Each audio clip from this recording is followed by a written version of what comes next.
Well, hello, Cam. Good evening, weary traveler. Oh, Jesus Christ, let me tell you. Oh my God, what a friggin' nightmare it was getting back. I had a blast out there. Did not die. I survived. I survived Yes. North Texas Con and the demonically possessed Cybertruck of Doom, owned by none other than Tybeard, who tried to take us out. Yes, he did. He tried to take me, Jeffrey Delanian, and Eric Tenkar, and oh my God. Nuts. Well, let's hear story time. But first, I guess shall we? sure. How about you introduce your new channel name? So we have officially rebranded the channel with the flagship show name. So the Bad News Bards, we are now official, and we're gonna stick with that. And all the other shows like this one, impromptu stuff, which I still looks like I got to change the background. But at any rate, doesn't matter. Maybe impromptu, maybe a new show. We don't It know. might, yeah. We'll see how it works. We'll see how it works.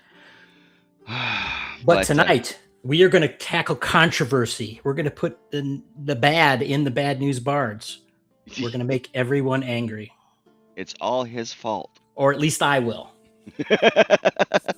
This was Cam's idea, Yes. so not a bad one either. I'm rolling with it.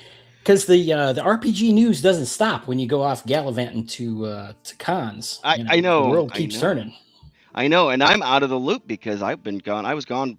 I was supposed to be back Sunday night, and I got back about just before 3 a.m. this morning, as when I got home. So Wow.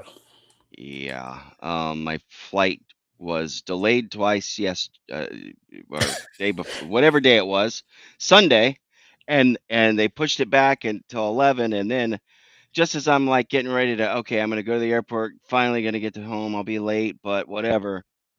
Oh, sorry, your flight's been canceled. Mm. You could And you I'm could have like, you could have driven it twice in the time you waited. yeah, it's only a 2-hour flight from Dallas Fort Worth to Knoxville. And Knoxville Airport has one terminal and 12 gates. Dallas has I don't know how many freaking terminals. I was in Terminal C, and there was D, E, F, G, H, P, Q, R, S, T, U, V, W, X, Y, Z. I don't know. Any rate, and in like 20 some odd gates on each terminal. I mean, insane, and it was nuts. So yeah, but yeah, lots of stories.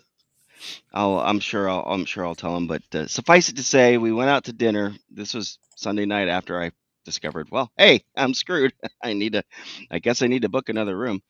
Um, and Ty Beard it's his vehicle, and Talanian, myself, Tenkar was riding shotgun, and I keep on forgetting her name. It's Angela Emery, I think is her name.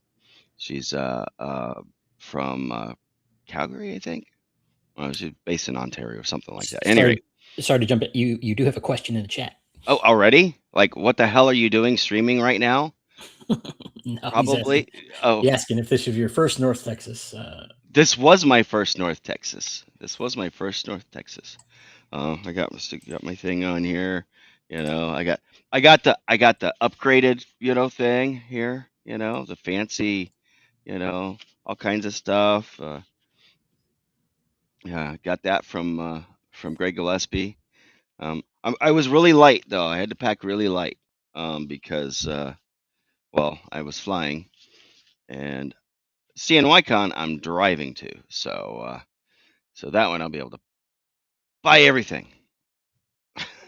And apparently he's got plenty of vendors. It was cool. I'll show some pictures at some point in time once I'm back from CNY and have even more pictures to show. But yeah, it was a trip, Paul. It was awesome.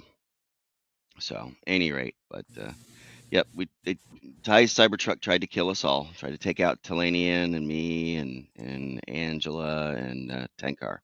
Hmm. So yeah, That yeah, would have I been think it was. like losing Buddy Holly and all the guys in the that plane crash. Hey, who's but? The data Am music I guy. Buddy Holly? No, I'm guessing Talanian's Buddy Holly, right? You're the Big Bopper. Oh, okay. Who's Ricky Valens? Chantilly's. Do what?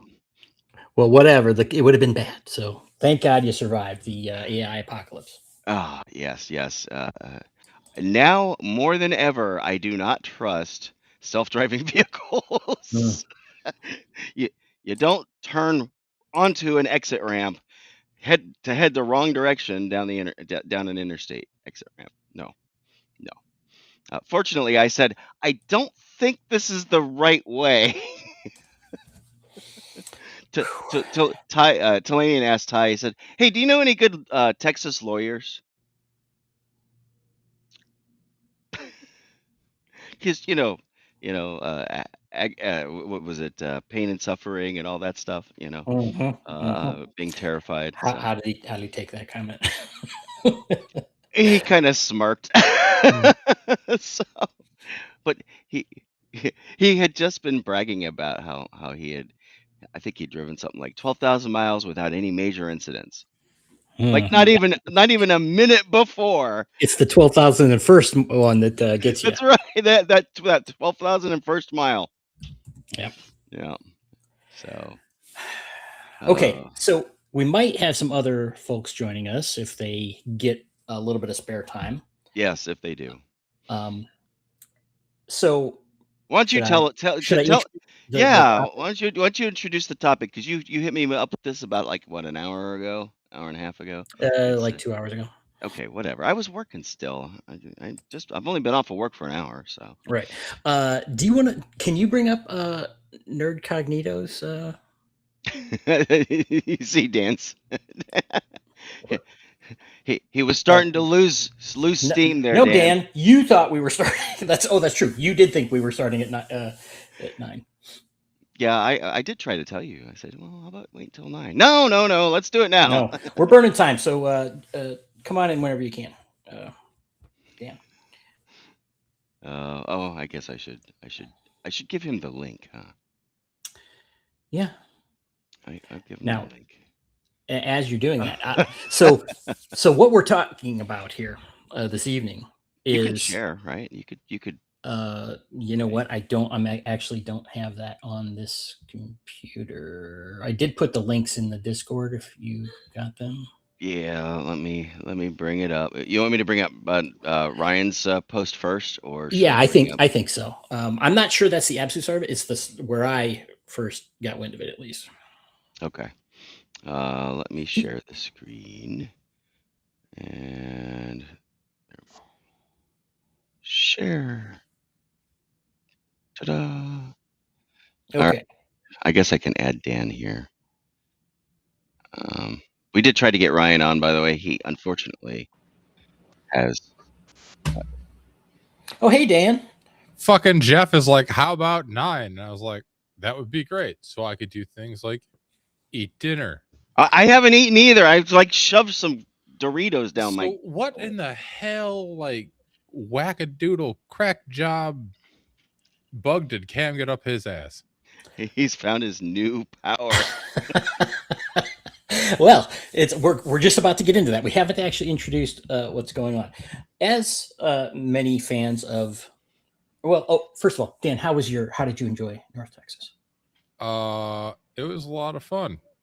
Except for the part where Jeff at 4 a.m. fucking shot up in bed and started yelling about how the chickens got out of the chicken coop and he needed help getting, quote, those bastard chickens, end quote, back into the chicken coop. And this went on for like 12 minutes. 100%, no bullshit. Jeff talks in his sleep a lot. Oh, Jeanette loved it because she's like, "Yep, see, I told you talking in your sleep." You I'm like, every single night you were talking in your sleep. I'm sure that was a bonding moment. well, No, we had a different bonding moment when he left me a very special present in the room. Oh boy, let's not get into that. Agile Monk has joined us. Hey, Agile. Hey, Agile, you want to come on this stream? We'll put you on if you want to. Well, okay. So you want me to go through it, and then we could we'll have as much time as we want to Yeah, dip into why. yeah. Let me see. I should be able to. Well, See, I got it. Sharing. Share yeah, tabs yeah. can be This looks scrolled good. in Zoom, so you should be able to scroll in Zoom. Oh, really? Okay.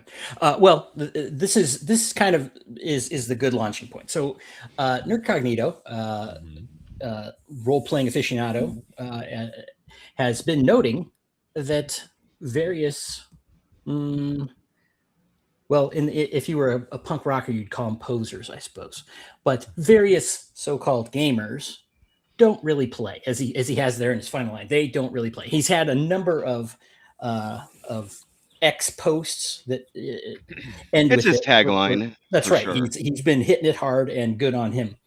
But this one is a particular about this one instance. So it's what he says is Critical Role's Brendan Lee Mulligan ditched D&D's dice in campaign 4. No roll needed because PC monologue was too good, in quotes. Performance now overrides actual gameplay. This isn't D&D. It's scripted theater pretending to be gaming. Now, I will. This has had a variety of different responses. It's, oftentimes you have modern gamers versus old school gamers, and it's just like, boom, they split right down the middle. This one has gotten different responses. I have fallen on the side of Nerd Cognito here, and I'm happy to explain why. But the mistake, I think, comes in here in that in old school gaming, and you guys can correct me if I'm wrong, you don't always have to roll mindset is something that's respected as an idea, right? It's you don't have to roll for absolutely everything. Don't play your character sheet, Right. I bitch about that all the time. Rulings, not rules. All these things. These are valid ideas, right?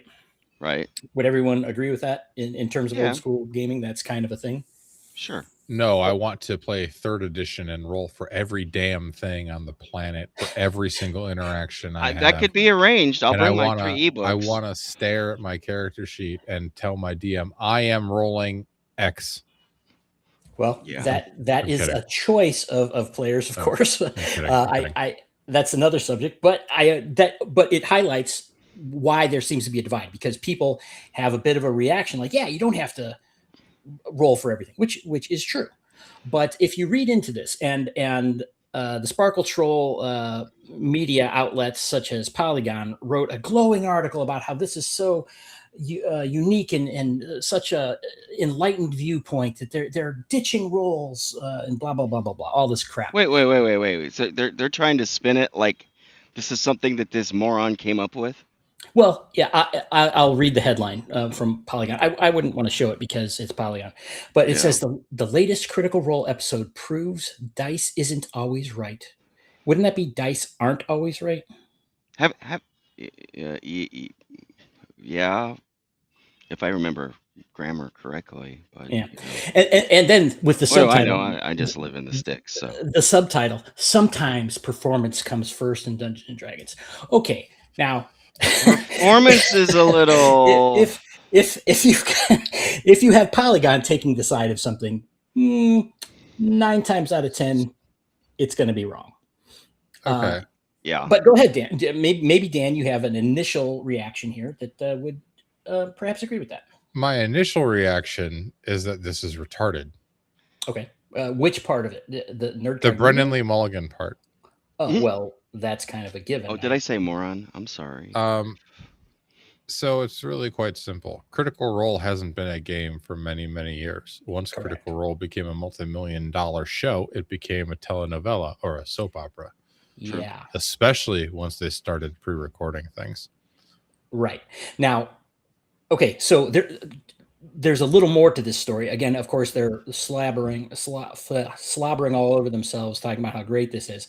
But and it's an important distinction here, because it's not that this is a no roll situation or whatever. Presumably it was, but the DM here, this dude who I don't know or care much about, the unfunny comedian. Yeah, I guess he's a comedian. I don't know. It stated that There's a lot of those. In my words, he was so moved by it. It would be wrong to have a role here. Meaning, this was a situation which they would normally have a role, but the oratory, the presentation of this theater reject player was so grand. For the record, this theater reject has more money than all of us put together. Oh, just throwing that out there, but yeah, there's a lot of people that have a lot more money than I do that are worth crap, but that's neither here nor there.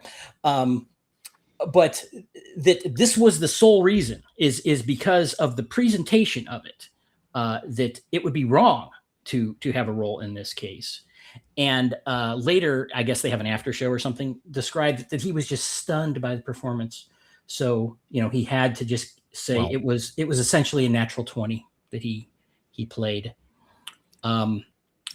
Now, but okay, they are performing. Yes, they are not absolutely. playing a game. And it's two different things. And it's also very likely this was scripted. This article was probably written before the episode ever came out. This is complete fake. This is all meant to stir their little theater kid pot and like, oh, look how special they are. Look how they're enlightened and beyond the game. They're role playing at a different level than you plebs that have been playing the game for 45 years. I agree, Dreg. Sorry, Cam. No problem. But they're not. They're not playing. I guess that's my point. They're not playing a game. And yes. I did see I saw Mike Merles opined on this. Well, yes, that's the next point here. Because Lord Mattias shared his response to Mike Merles, in which he very respectfully said he was wrong. I reached out to Matt, by the way, and he's unfortunately watching a movie because that's more fun. Well, he's a wife and kid, so he's spending time with him because he just spent all weekend getting drunk with you and with me. Us. That's true. Cut the man some slack. Well, I've spent the last 4 days warming up for this, so I'm obviously you were like primed and ready to go. Like you had your fluffer I'm like, what? on duty. I'm just getting started. I had to wait. He's like, come on, let's go. I'm like, dude, let me find my camera. Like, it's still in Jeff Pigsby out of the blue, and he's like, hey, Cam wants to do something cool called like dungeon discussion or whatever the heck you call it. What'd you call the damn thing? Dungeon debate. Dungeon debate. That's what it was, which is a good name. I like it. And then I was like, oh, okay, that's cool. And I'm sitting there cooking dinner, minding my own business. And I'm like, Jeff's like, so you good in 14 minutes? I was like, what? New show for the Bad News Bards. They've newly rebranded Bad News Bards channel. There you go. It's a good rebrand, by the way. You got to update your little tagline. It still says that Tennessee Tabletop Tavern. Wait, where? Huh? On Restream. Shit. Yeah, good job, buddy. Okay, so now just Nerdcognito's thing. It's like, oh, Critical Role. Yeah, he's knocking them because they're theater kids. Sure, no problem. Okay, but no, his second line says it all. Performance now overrides actual gameplay. There is no actual gameplay, and I would argue there hasn't been any actual gameplay in a very long time. It's been pre-scripted and pre-written for a while. The dice rolls have been largely fake. Yeah. Now they just don't roll. They just abandon the pretense. It's not a game. It's a show. It's a performance. Yep. Yeah. And so that's kind of where that probably would have ended, right? If it was just this, it's like, yeah, we know what they're about and so on and so forth. Raider Joe's, I might go to North Texas next year. We'll have to see. You should. We'll get you out there. Dying Breed said he's going to try and do it next year too. I guess I'm in now, huh? I made lots of friends. There you go. Did you even play any games? I played 2, and one of them wasn't even a role-playing game.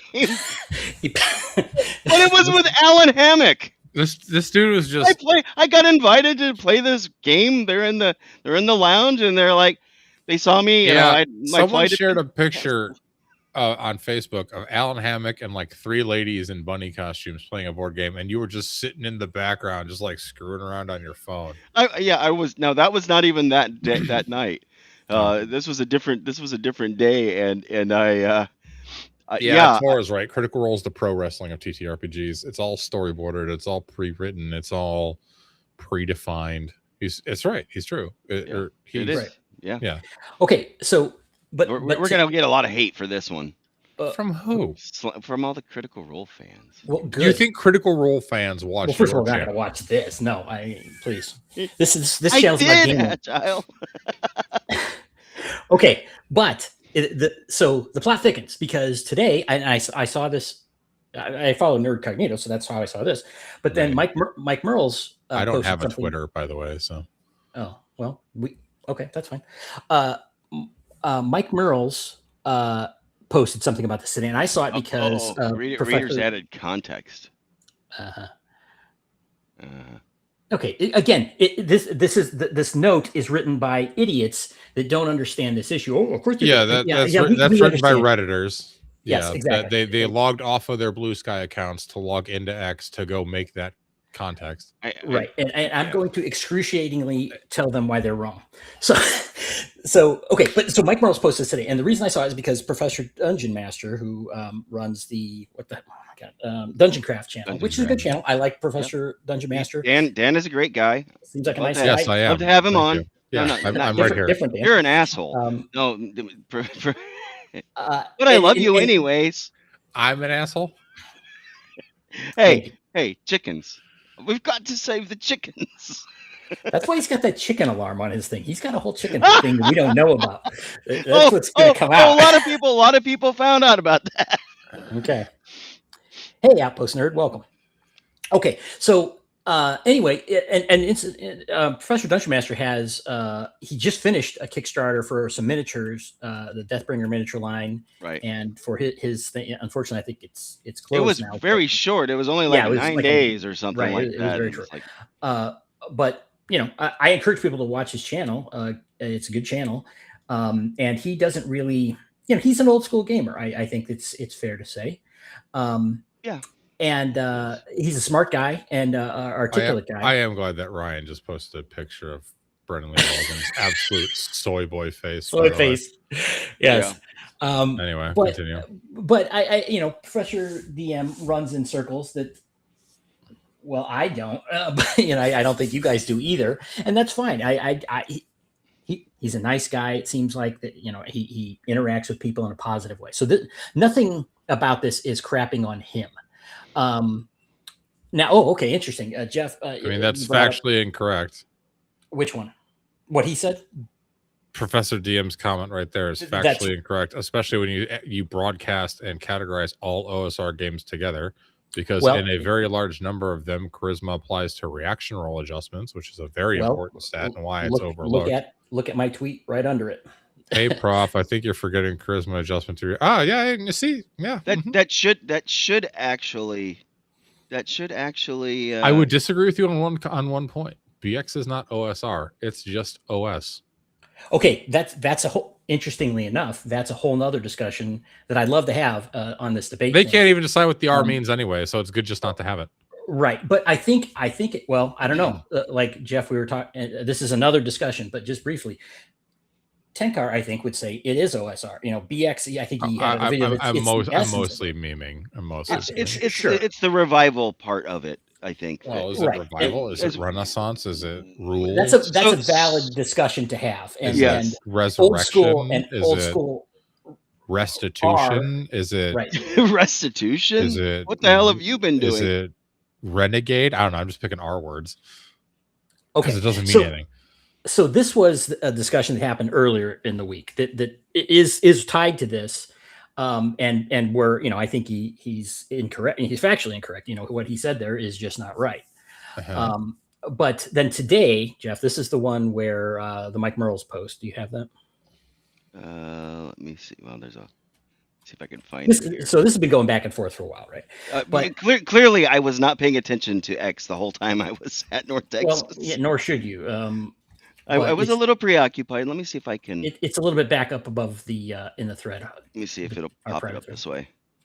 Okay, here's Mike Merle's. This is his, right? So this is what I noticed today. I'll just read it. Is foregoing charisma die roll because of a player's monologue, which he's referring to this critical role thing, is no different than foregoing a search roll because the player specifically described trying to unscrew the bedpost while searching for a secret compartment, meaning the secret compartment was in there. He says both are signs of engaged players and should be rewarded. So he's coming out in support of this idea that this critical role orchestrated little thing is correct. And again, I think most old school players say, oh yes, engaging in the game is a good thing, right? You should have some benefit from that. But are my comments below here by chance, Jeff, or is it buried? Okay. Oh wait. Okay. Here, Professor Dungeon Master, this is Dungeon Craft. He says putting this on the next episode of Dungeon Craft. Thank you. Now, I responded to Professor Dungeon Master and saying that this is let me follow that, because I think I saw your post. Yeah. You said these are not the same situation. Right. And if you click back, and then I had the response to Mike Merles. Then okay. Just scroll down a tiny bit. Okay, it There you says go. this Is isn't this what people do on Twitter? Holy crap! Yes. I'm so glad I Yes, don't have that's Twitter. welcome to Twitter. This is what you do. Well, X. I'm sorry. Like, this is Dungeon what you guys do while you poop, right? No, No, Oh. absolutely not. Oh, okay. you might get poop dust on your phone. This okay. Uh, I said this isn't the same situation. One is an objective action that has an objective physical outcome. That is the search. Describing I am searching in this box. Do I see something in the box? You don't need to roll for that. You're doing it, right? It's objective. The other, referring to the speech, is an action that has to be subjectively judged by who hears the monologue.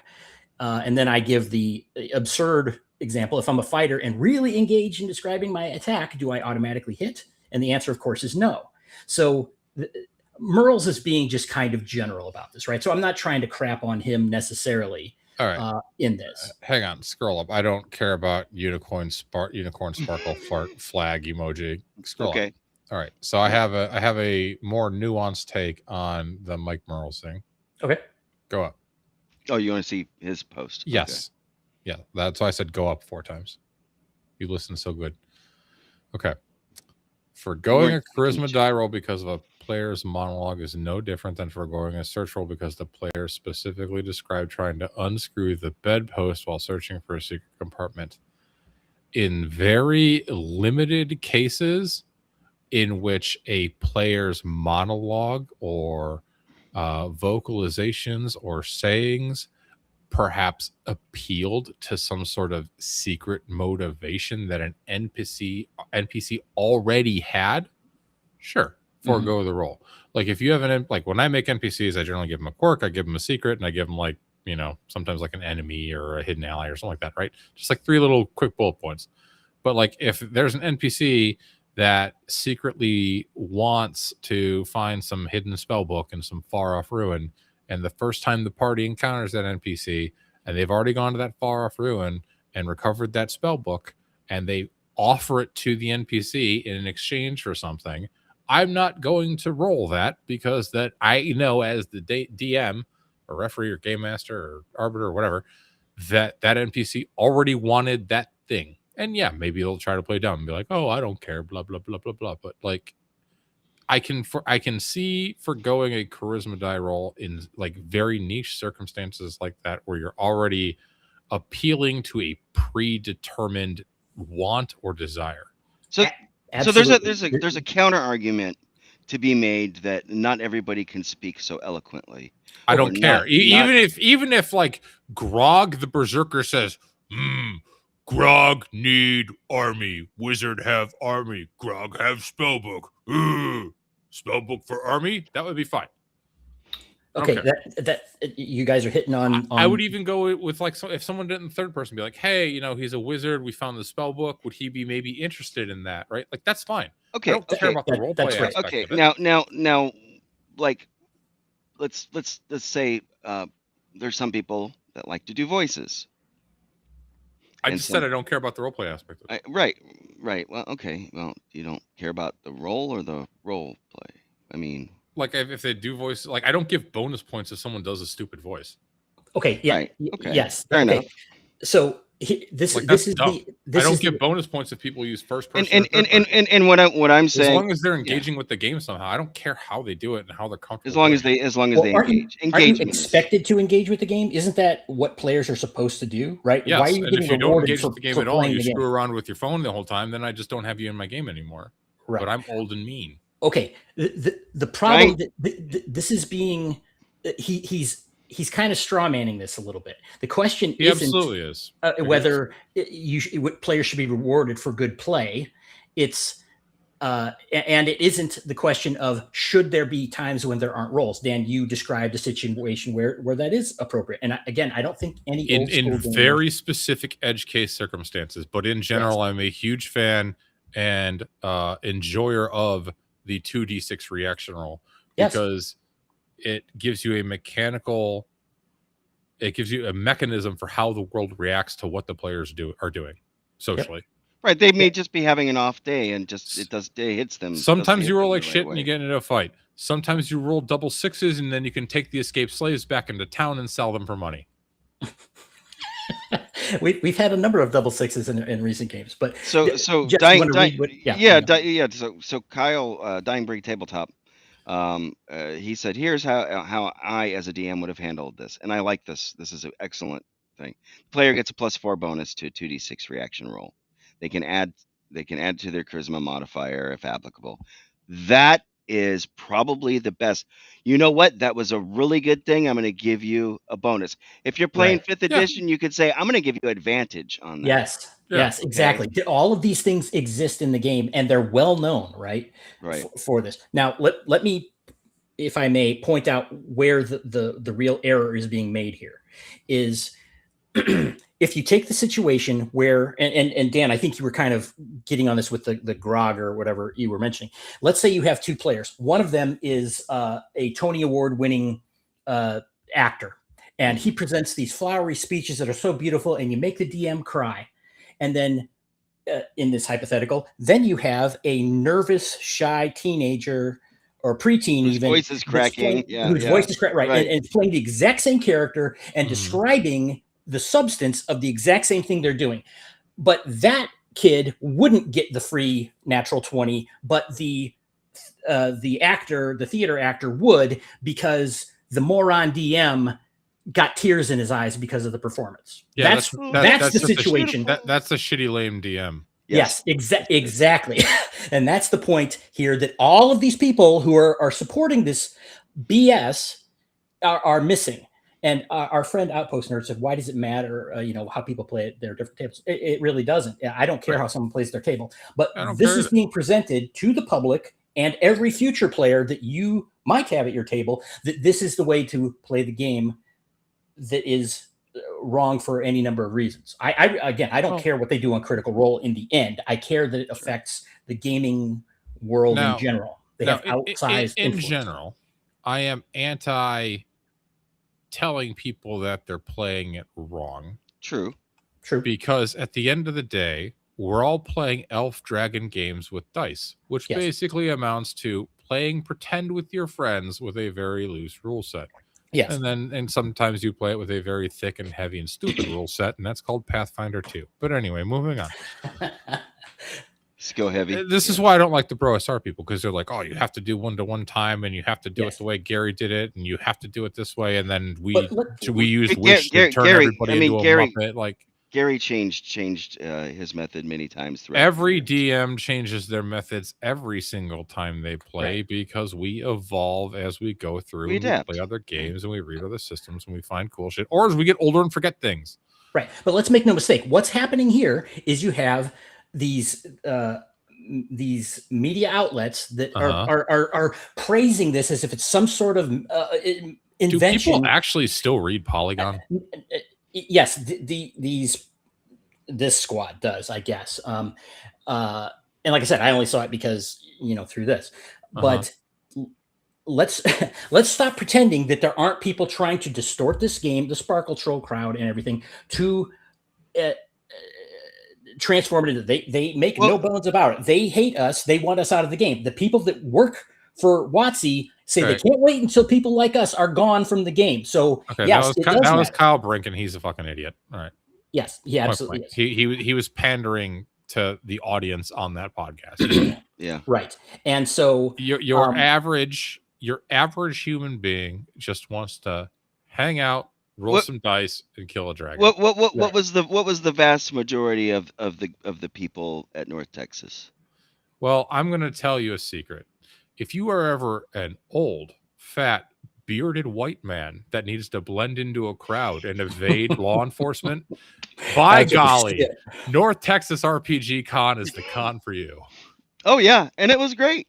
It was a grand time, but like I fit in perfectly. But like, I mean, awesome. there were like women there, and there were some younger people there. Yes, I mean, there were. I think I told you, Jeff. I ran an impromptu game. Did I tell you this? I can't remember if I told you this or not. Yeah, because the But I did tell Cam, so I'll tell it real quick. So I was in an OSE game on Saturday and Sunday. It was a 2-part game, and the referee just didn't show up. The game was still on the schedule. No one knows why he didn't show up. I hope everything's okay. Sometimes emergencies happen. Maybe he couldn't cancel it. God knows. Right. Oh, jeez. Maybe he was just hungover. Who knows? But there was this table of 7 people, me included. And, we were waiting it was about 12:08, about 8 minutes past. And I was like, people were starting to get kind of bummed out. And it was a family of 3, a dad and his 12-year-old son, me and one other guy. And I was like, tell you what, guys, I'm going to go next door. I'm going to grab a copy of the Hyperborea Player's Manual, and I'm going to run an adventure. And I went over there, and Black Blade was all out of the Hyperborea guide, so I bought Osric, still a great game, brought it back, we all rolled up characters, and I ran Rats on the Walls. I was like reading the adventure and running it from my phone. And it was 2.5 hours, and everybody had a great time. And the best player at that game was that 12-year-old kid. He got bit by poisonous rats. He got bit by poisonous rats, and he saw other people get diseased and start to waste away. And he was like, I take out my dagger and I cut off all the infested skin. And I'm like, you're going to debride your wound? And he's like, yeah. I don't know what that means, but yeah. Yeah. I'm like, I ran over, I gave him a fist bump. I'm like, dude, that's metal as shit, right? So I let him do it. He rolled a D for the damage, but he didn't get the disease. And then later on, he accidentally kind of spilled a bunch of blood on a summoning circle and kind of reactivated / resurrected / summoned this old demon, and the demon was going to eat him. And he was like, no, don't eat me. Take all the people in the city above instead. So the demon was like, you know what? Deal. I like you. Once again, ran over, gave the kid a fist bump. They got through the adventure. They actually lived. Like 3 of them went down or whatever. But then at the end, I narrated, and I was like, as you come out of the sewers, you come up to find the city of Chromarium in flames as like armies of demons are swarming on the city. You hear the cries of the people, and this kid's eyes just got so big, and he got this biggest smile. And I was like, and that, ladies and gentlemen, is Rats on the Walls. So that was awesome. I'm going to remember that 12-year-old kid for the rest of my freaking life. I hope, you know what? And he's going to remember that game for the rest of his freaking life. And that's what this game, that's what this hobby is about. Yeah, I don't give a shit about Critical Role. I don't give a shit about hot takes on Twitter from a bunch of old morons. In this case, though, Dan, if what they would have done is if he used the word debrided, he would have gotten the benefit. But not using that word, he would have had to make the roll. He said he pulled out his dagger and cut the infected skin off his arm. Right. I understand. To which I said, that is an awesome metal album cover. Yeah. Right. So his dad was kind of horrified at some of the stuff he was doing too, which was awesome. Well, yeah, that's that. There you go. That's metal. That's, Raider Joe's Lamentations of the People of Chromarium. So while Dan might not be interested in such things, and our friend Outpost Nerd might think it's a waste of time, I think there are some other issues here. Again, it's not about whether you skip a roll or whether role playing should be encouraged or whether engagement is the proper way to play. People are making the mistake of playing a character and what doing, playing the role of the character and falsely using your personal attributes to be inserted into the game. So again, what happened here is this guy was apparently a great orator. I didn't actually listen to it. I'm just going with the commentary, but he impressed the DM with his oratory skills of the real person. In this case, I understand it happens to match. It's a warlock or something. I guess he's got a high charisma, so on and so forth. The person he was trying to convince in the game also was a very wily character, not some pushover who would just start crying at some beautiful oratory. But take the opposite. Let's say you have a bodybuilder player, like me. I'm a huge dude, bodybuilder type, Yeah. and I'm You playing. are? Sure. Okay. and I'm playing a a rogue, and I want to lift a gate, and I go in there and I say, well, I lift, bro. I get the big gains and everything, and I really know how to lift. So I'm going to describe in great deal how I get my stance right and I grip the gate and I really pull it up. And imagine a DM going, okay, yeah, your 6 strength rogue lifts that gate because you were so amazing at Because you describing really it and wanted it. engaging in it. So while So we're you all should be talking rewarded. about our fantasy game characters that are totally true to life, all of my dudes have huge dongs. Anyway, moving on. That's a different kind of role playing. That's the carousing mechanic. That's fatal. Yeah, yes.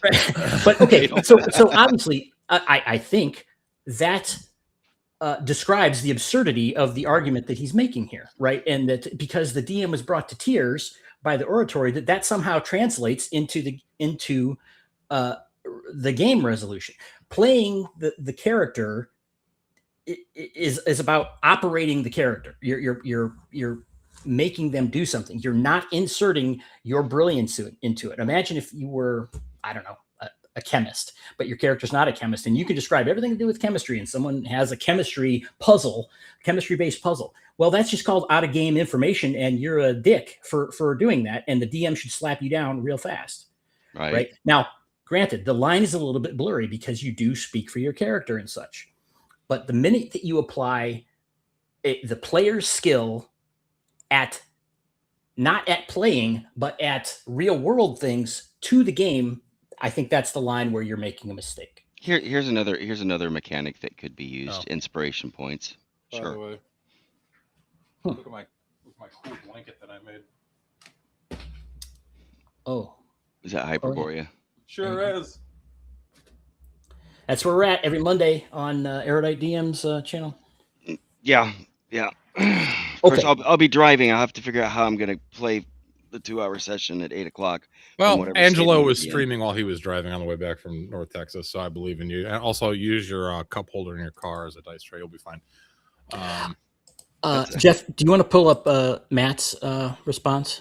All right. Yeah, did Matt's you send me a good. link for that one? Is it down in this? I think I gave you a link. There's a long discussion. Here's a response 5 hours ago from Mike, by the way. Okay. Says, I agree if we rate it based on personal charisma rather than what the player says. I've given players auto success on interactions they frame well. Quote, I remind him we have photos of his involvement in the ritual and one call can end his career. Right. Okay. But that's talking about what I was talking about, how you're appealing to a specific either motivation or fear of an NPC, in which case, yeah, like if it makes sense, then don't roll or do what Kyle said and go with, oh, good, it's Unicorn Sparkle. Well, actually, with like a +4. That poster there, the Surefire, if you scroll up to above what Merle said, they actually make a good point. It says, doesn't seem terribly fair or in the spirit of the game to give players who are smart and persuasive in real life those advantages in the game, despite their characters not necessarily having those qualities. We wouldn't let players who auto pass athletics because they're jack in real life. That's the same thing I said. That is kind of what you're saying. Right. Yeah. Which is why, like, in most situations, I would tend to go with what Kyle mentioned, like a 2d6 +4 for reaction roll, because even if you're appealing to someone's secret motivation or desire or fear, like you don't know how they're going to take that. Right. That's why the reaction roll exists. Like in very limited circumstances, sure, forego the die roll. Yeah, Thunder Chicken's funny. I walk over to the merchant to hand them a package. Roll against athletics for walking. DC 5. Well, yeah, Thunder Chicken is playing 3.5.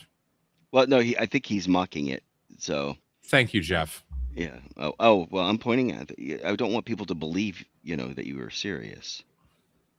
There are people out there that are, All right. Let's it's not even a punk rock take of they're not D&D. We are. They're D&D. They're just a shitty D&D that I don't want to play. Yeah. Although I would go so far as to say if they're not rolling any dice at all, then they're not playing D&D. They're not playing a role-playing game. They're telling campfire stories. Games have to have stakes. That's it, Dan. That's what all this is about, right? It's all about pushing it to exactly what you just said.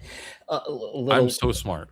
theater kid antics, nonsense, feel good garbage. Again, it was the DM said it made me feel this way, so I changed. They the are game. playing Kathleen Kennedy's version of D&D.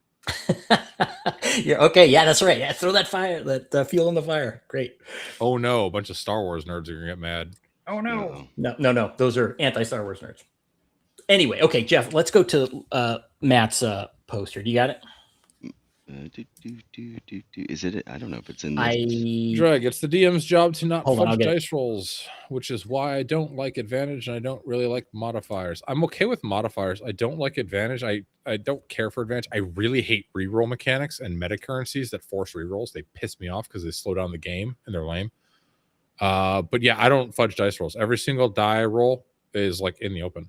When I'm running the game on Monday with the guys, I roll it on my virtual camera. I have never tried a Yeah. visible roll, but I'm tempted to, just because it'll just be like, no, dude, that's what And there's other ways that a DM can do stuff. I mean, if the encounter, Art, he basically said what I did.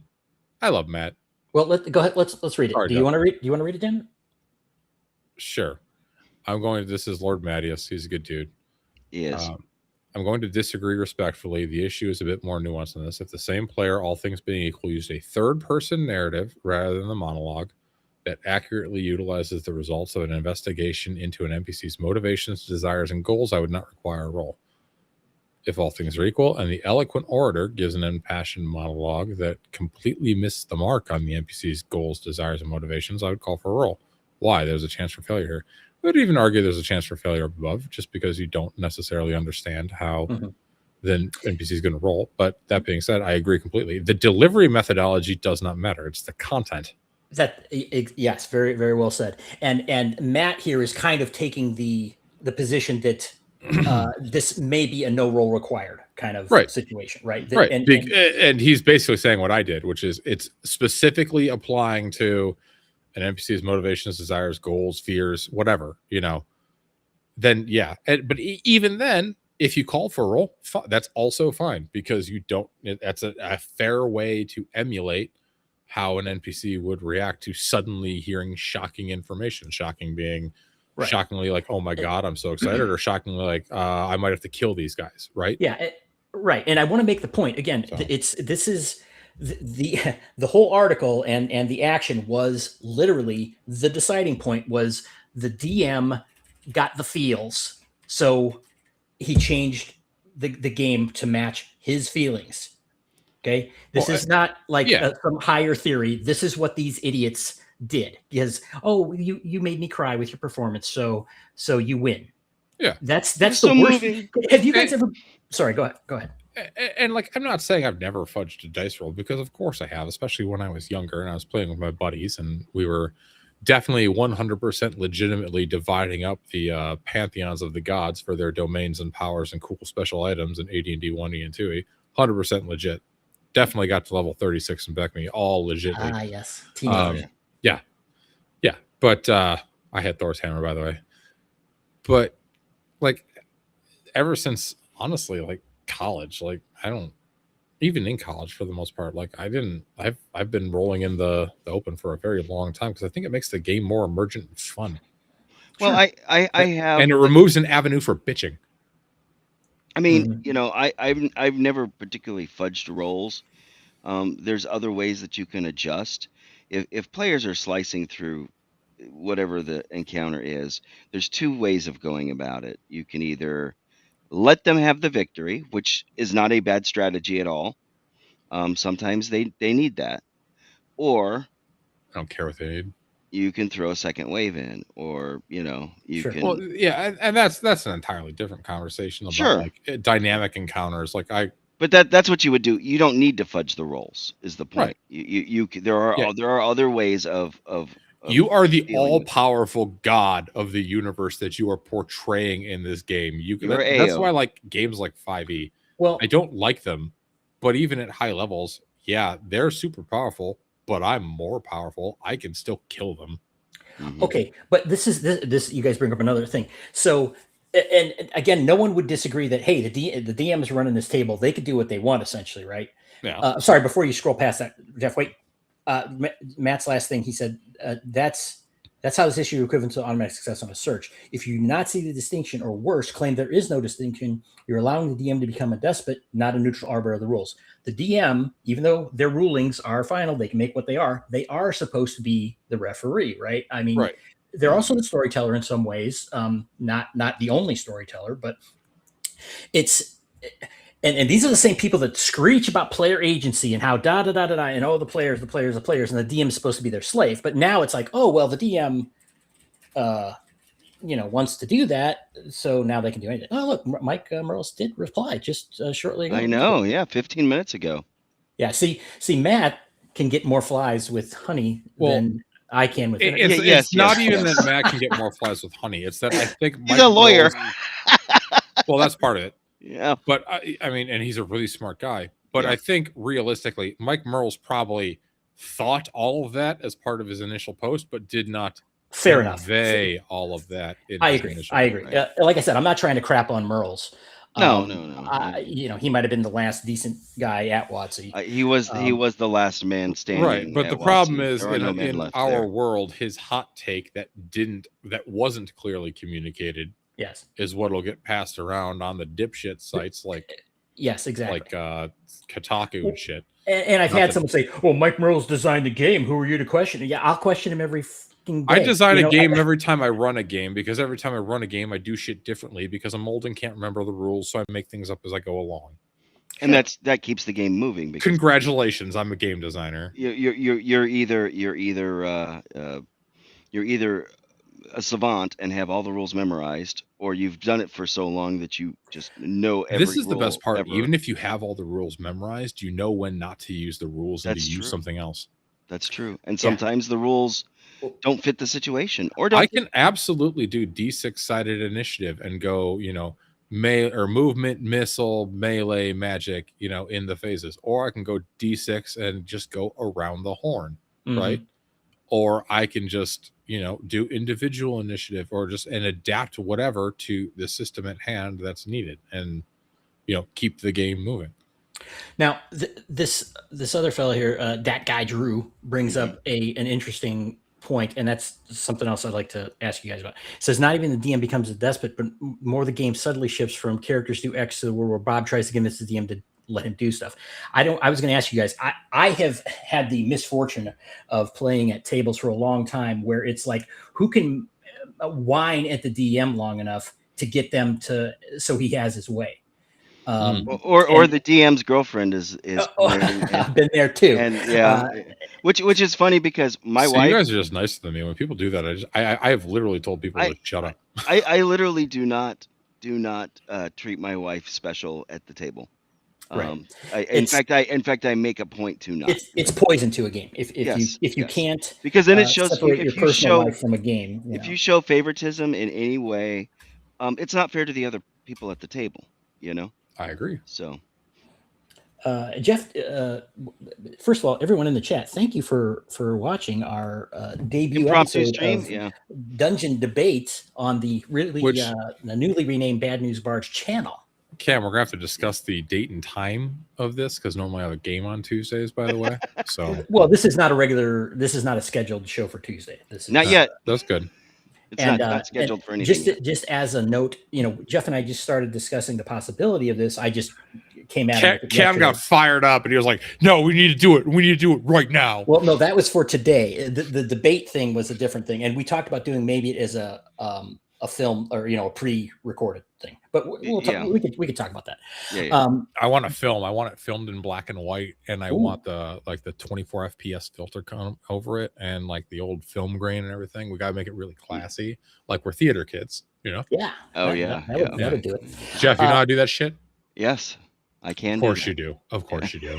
Okay, but this is an important point that this guy's bringing up, because in my opinion, that this ruins game, and this is kind of this is the danger of the rulings, not rules thing too. And I want to talk about this issue when we talk about skills in games and not having skills, because if you have a good DM who's they're like, yeah, I'm a referee. I'm doing things. I'm hyperborean. Yes. I'm playing things straight and da da da. But again, there's a lot of people who love playing these kinds of Very true, influence Kyle. games, and it Very true, really, I don't like it. I mean, again, making your case and trying to get advantage, that's fine. But sitting there and playing these pressure games, and a DM's just, I mean, even good DMs can be like, oh my God, fine, let's just get on with this. They get sick of it, and it's this meta social garbage that goes on at a game table that sucks. Yeah, that's called bullying. And when someone yeah. tries to bully you, you tell them to go fuck themselves or get up and leave. Yeah. I get it. You're a blunt kind of fellow, Stan. He's very, very blunt. you haven't you haven't noticed, huh? Dying Breed mentions, yes, you have to. This is the internet we're dealing with. You have to strike while the iron's hot on these things, because 5 minutes later, people are going to be on to some other outrage. Right. I get it. So I understand. I want to address no one, because I have not just gamed with Matt or run. I was going to say Matt is an attorney. So yeah, so is Ty, and he tried to kill us all. No, his truck tried to kill you all. That's right. His demonically possessed cyber truck tried to kill us. Anyway, if you missed the story, it's at the beginning. But I have actually run a game in person for an attorney, and it was fun. It was actually fun. I had fun. In fact, I asked him. I said, so when you can you watch TV shows like dramas that involve lawyers? And he's like, no, because it drives him insane. So I could see I think that maybe that's why a lot of us don't like Critical Role. But even then, you don't have to be a lawyer to be a rules lawyer and be obnoxious. That's just no, that's like a character trait. I don't give a shit well, what someone actually, yeah, that's called someone that's just an asshole. I would say what's a bigger challenge is when one of your players is a walking encyclopedia of a particular given setting, and you are not, and they know everything about the world, and then try to use that to their advantage. So what you're saying is you don't want to ever run Dragonlance for me. Understood. Are you a know-all of everything Dragonlance? I used to be. It's been a long time, but I do like Dragonlance a lot.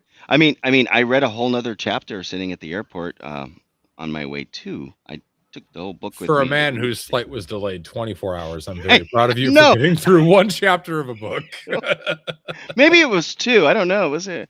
I got the bookmark somewhere in there. I mean, I think you're kind of hitting on something, and I brazenly alluded to it. There's nothing wrong with advocating for yourself in the game you want to run, and if someone is being a dick, put them in their place. Yeah. Well, and that's one of those things that you learn early on you have to do. A lot of people don't learn that at all, and if they do learn it, they don't learn it until they're adults. They will just allow themselves to be walked all over by assholes. Don't let yourself get walked over by assholes in any facet of your life. I do not disagree whatsoever with you, Mac. I can't watch it. The only thing I could ever watch that those guys did was like some of the games that they did during COVID, the telephone game and stuff like that, because it was not D&D. In season 1, after creepy ass Orion Akawa left, who I'm pretty sure was constantly trying to grope the women under the table. He was just weird. And they were doing the first arc before they kind of hit it big. It was okay. There's an interesting story about vampires and some dude's hometown getting all, jacked up by the vampires or whatever. That was moderately entertaining. But it very quickly lost its luster. And yes, it is not an accurate representation. No, it's not. He's absolutely right. That's not, first of all, you get a random group of 4 to 6 people around a table or more. They're not all going to be voice actors. They're not all going to have professional acting skills. They're not all going to be able to do, these flourishing speeches, these flowery speeches, and speaking these wonderful accents, and this and that. But by the way, you totally missed Raider Joe's amazing comment about people wanting ADA compliant dungeons. Oh no, combat that's wheelchairs. on the list. That's Okay. on the list. Okay. Nope, because that could be a whole nother show. Well, Yeah, combat wheelchairs yeah. in a world with dungeons. The best and part about the dragons. 5.5 PHB is the combat wheelchair art where they're in Ravenloft, in Castle Ravenloft, getting beset by like ghostly undead and undead. Mhm. And there's like a sorceress in a combat wheelchair. Mhm. And they have her on like this landing on top of some stairs. I'm not bullshitting. It is 100% true. It's like they go out of their way to do all this DEI crap, and then they like step on the rake. You know what I mean? Well, You just almost- like the orcs with the orc sombreros, thing, right? the orc thing, the Hadozi thing. Yeah, the Hadozi. That's Oh my God, I it's almost think there's like one secret shitlord left in that's Watson. trying to just That's poison like the well. gone so far on the horseshoe, he's come back around to like 4chan shitlord side. Yeah. And he's like, combat wheelchair, representation Yep. on top of some stairs. Like it's just this beautiful little subtle thing. It's amazing. Yeah. It's just it's crazy, and I think that may be where the Polygon article is trying to, Yeah, oh, everything isn't this Polygon's so stupid. great and blah blah blah. It's like totally new and no shit. We've been doing that forever. Mhm. We Yeah, were doing that in first edition. They were doing that in OD&D. And if people, again, if anybody is like, well, why do you care? It's because you repeat a lie often enough and it becomes the de facto truth. You have to call it out. And that's what's gone on here with this is God, the art in this Dungeons sucks. and Dragons has been turned into, the Sparkle Troll nightmare of proms and coffee dates. Which makes no remember- damn sense. Do you remember the South Park episode where Cartman was critiquing on Kathleen Kennedy and what she does to Star Wars? Which one? Put a chick in it, make it She make makes it it lame lame and and gay. It's the Kathleen Kennedy D&D. Yes, Yeah. yes, it's a stereotype that fits perfectly with reality. It does. Here we go. And I got it. Kathleen Kennedy tried to single-handedly kill Star Wars. I mean, she tried by conversion. This isn't Babylon 5 show, Jeff. We don't need to talk about. Okay. Wait. Let's talk about the intricacies of Risk and why it's the shittiest game ever. No, that would be more like that, right? Welcome back, Agile Monk. Glad you can come back. And you want to highlight what Matt says there? I'm going to share a screen. Okay. 5.5 PHB, page 198. This beautiful piece of art. With Doctor Who in the front there. The Weathermay Foxgrove twins, Jennifer and Laurie, along with the investigators, Alanic Ray and Arthur Sedgwick, fight to escape the horrors of Castle Ravenloft. Unfortunately, the way out is down a set of stairs. So I do believe that Arthur Sedgwick is how shall we say this? Secretly based? Kind of fucked. But oh my God! Look at the picture on the. No, don't look at the tiefling nonsense. I can't. So that picture right there is for Hunter. That's I was gonna say that's a Hunter. I was thinking of that is Hunter. Hunter's picture in the. Oh my God, PH. Hunter, we love you, bro. It's too late, man. It's too late. The squirrel chasing has begun. It's not even squirrel chasing. I was just bringing back around to the point that I made. I'll go ahead and I'll stop sharing. Okay. So, but no, he's right. But like this is going back to the Mike Burles thing. Rules are important. Roles make the game because roles imply that there are things like consequences and stakes. And without consequences and stakes, you don't have a game. Yeah, that's interesting. You mentioned that, Dan. Is some people were arguing, well, if you don't have consequences, then you don't have to do it. If it's not a blah blah blah. It's like if you paid attention to what this situation was, it was high stakes. They described it as high stakes. There are huge consequences to it, and but I felt this way, so Yeah. I think by and large, the Merle's initial take probably not as well enunciated as He knows better, imply. right? But it was poorly stated. Like Matt's a really smart guy. Obviously, tieflings were a mistake. Tieflings are an abomination and should be put to the sword, just like gnomes. And halflings. Jeanette's gonna hit you. I don't care. Jeanette will hit you when we. I didn't marry her. No. So she loves her gnomes. Or just before she hits me. Tell her equal rights come with equal fights. No, gnomes were in at least going to hell. She fights dirty, man. Let me tell you. Squirrel.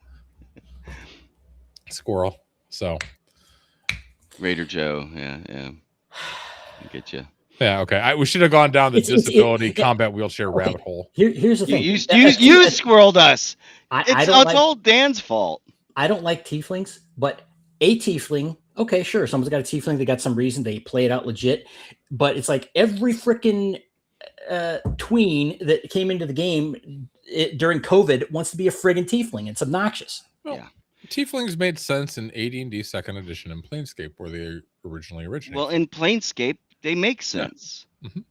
Mm-hmm. But that's okay. So the fringe becomes the norm, right? That's what these weirdos always want to do, is take whatever little fetish they have and make it the norm. So hang on. Are we talking about how rules are important, or are we talking about 5e weirdos? Yes. We should pick it's one. Kind of the same. Okay. Yeah. Pick a lane. Stay focused. I vote for rules are important because that's more interesting to me than weirdos on 5e. Okay, but these are related. As Max said. So what's tonight's topic? Yeah. It's how rules are important and consequences are important, and it's because of that rolling is important. And critical sucks. And what people are failing in when they're arguing for this crap is they're failing to understand that they're contradicting themselves. They're contradicting everything because the feels, and they're stating it openly. This is what I did. But who's actually arguing for it though? So there are people. If you look through these threads, a lot of tweets, and most people are like, "No, you guys are kind of morons." At least that I've seen, and maybe that's because all the weirdo blue hairs left Twitter for Blue Sky. I have been catching up a little bit. Yeah, I do enjoy his. They don't play the game. They don't actually play. They don't actually play. Yes, I agree. Cam. Outpost Kyle's nerd, calling you out. Outpost nerd is wrong.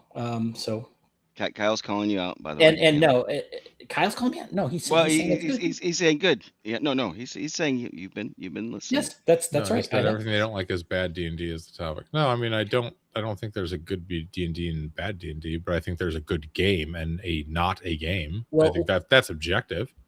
And make no mistake, the Sparkle Trolls are the ones that have that attitude. Yes. Right? They are the ones that cannot tolerate.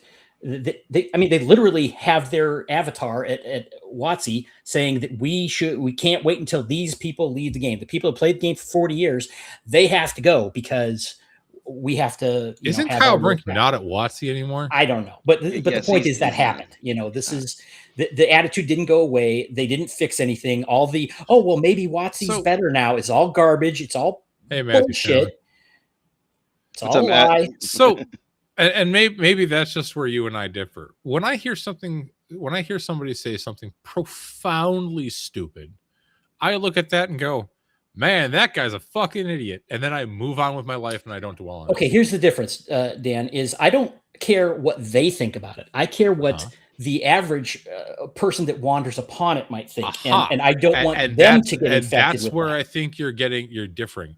I don't think the average person that wanders upon D&D or role-playing games is going to immediately side with the sparkle unicorns of Reddit, because they're a vocal minority on the internet, and that's not how real people in the real world actually behave and act. The ones that do are such a tiny minority.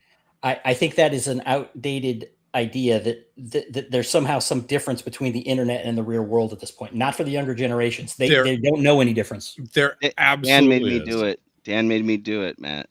No, he made me do it, Matt. I made him do it, Matt, because he wanted me on, and I was like trying to eat dinner and eat pizza and drink beer. Okay. Well, it's on my chat's the cooler chat, Matt. No, mine.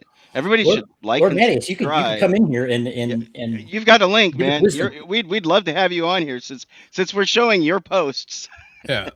But like I really do believe, like in my heart of hearts, that the internet is not a real place. It's like Dave Chappelle said, fuck Twitter. I don't care about Twitter. Twitter's not a real place. Like, Okay, but that's it's like not. denying that media doesn't influence the real world. It does. No, I'm not denying it. It does influence the real world. I would argue that a hot take on how some theater kids play D&D is not really media influencing the world. How do they get For every Why not? like one new guy that sees that tweet and is like, oh my god, I can't wait to play like Sparkle Troll, whatever, Magic Fairyland, Dungeons and Dragons with my friends where we don't roll dice. You're gonna have 20 people that are tired of 5e that are gonna go onto YouTube and they're gonna be like, how to make 5e not suck, and then they're gonna find like a 10 card video or something, and they're gonna be like, oh, what's a BX? Oh, this is cool. There is a certain segment that does that, but as Matt was saying, Matt Finch was saying the other day, it's like the OSR or the old school game. It's not going to compete with the $1 billion corporation. I don't think it needs to. I think it needs to be a sensible. It doesn't. But I'm saying that's still going to govern. They are still going to be the gorilla in the room, or whatever metaphor fits. And hell yeah, Kyle. We got him. Kyle's okay, like, I can't handle the shit anymore. It's again, like it or not, that is going to be what dominates. You know, they're going to win eventually. Can we survive playing our little games? Yes, we can. You know, will the OSR be healthy? Probably. You know, yeah, but will be, because it's decentralized, right? And well, I don't know. There were some reports Nerd Cognito was saying today about Paizo collapsing. And I just saw something. And I don't give a shit about no. I understand. I'm saying the big guys can collapse. Right. You know, they can. Right. And I hope so, because I want crap to fall by the wayside, and I want the better things to succeed. Feel better, because you need to rest up, Matt, because you're going to at least show up on Sunday, right? He's also showing up on Friday for the Conan movie. Is he? Realistically, if you're coming out for Conan on Friday and you're coming again on Sunday, you might as well just come out for Saturday too. I know. I think his kid's got a game that day. Yeah, whatever. Game's coming. The kid will forget. Seeing YCOM with your bros is forever. Yeah, Jack, I mean, you know, when are you going to get to experience that? Squirrel, Cam, go. Just a quick break here. We have 22 viewers right now, and I'm sure Jeff would appreciate it if you would like and subscribe, because we like to have people listen to us. And you should go. Oh, yes, subscribe to me, because I'm fun. I don't have a channel. You're fun? No, I'm definitely fun. You were fun. It was fun. I had fun. I had fun too. Except for that little present you left me on Saturday.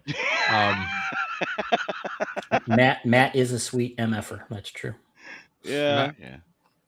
Okay. Yeah, Paizo went in. Paizo's getting screwed because of Diamond, and I don't think the Diamond thing is right. Being able to hold on to consigned inventory that's not yours. Diamond. That's a matter for the courts, and that's Paizo's fault for putting all their eggs in that one basket when Diamond has had problems for years.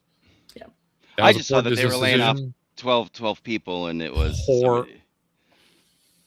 and they said, yeah, it's probably going to be the straight white 12 guys. I feel bad for people that lose their jobs. I do too. My wife lost her job in April.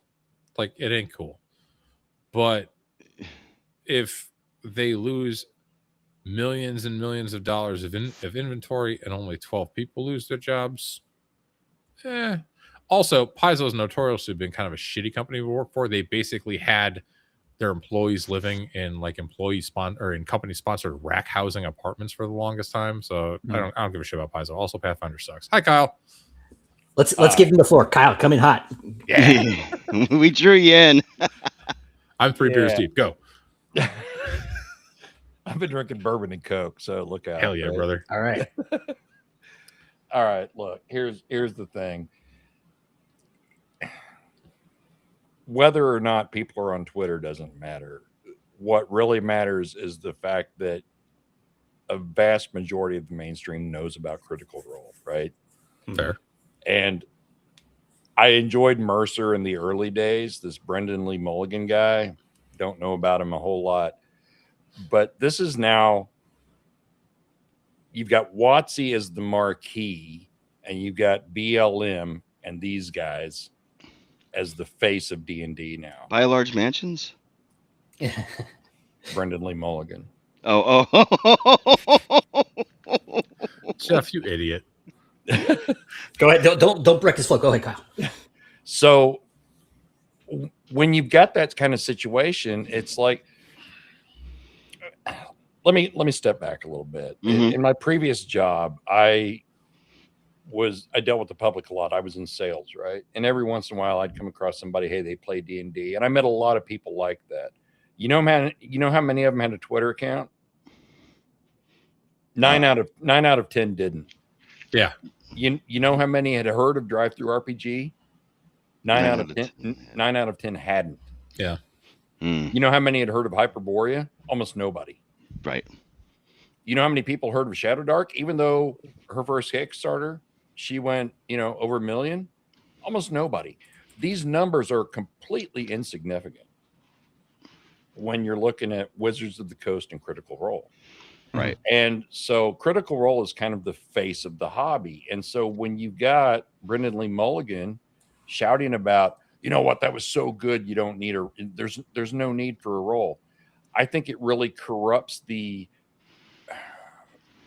perception of what the game is about.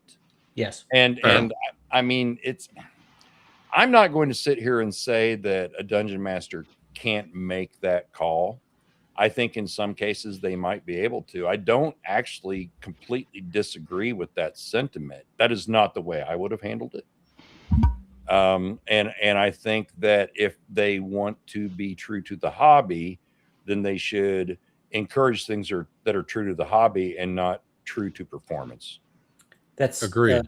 Agreed. Yeah. But it's even worse than that. It's not that they just have their own giant platform for that, which, they do. I can't stop them from saying whatever they want. But then you have the ancillary groups like Polygon or whatever that are, again, holding this up for praise as if it's, this grand thing that everyone should be doing and following. And then it's just, let's just sit around and tell stories. Yeah. Right. Why bother having a game? It's just what I said. It's campfire stories. It's not a game. Yeah. Yeah. And I completely agree with you, Cam. That's really kind of the crux of the issue here is that they do this and then the pop gaming mainstream media, so to speak, praises it and says, oh my God, this is how you should be doing things now.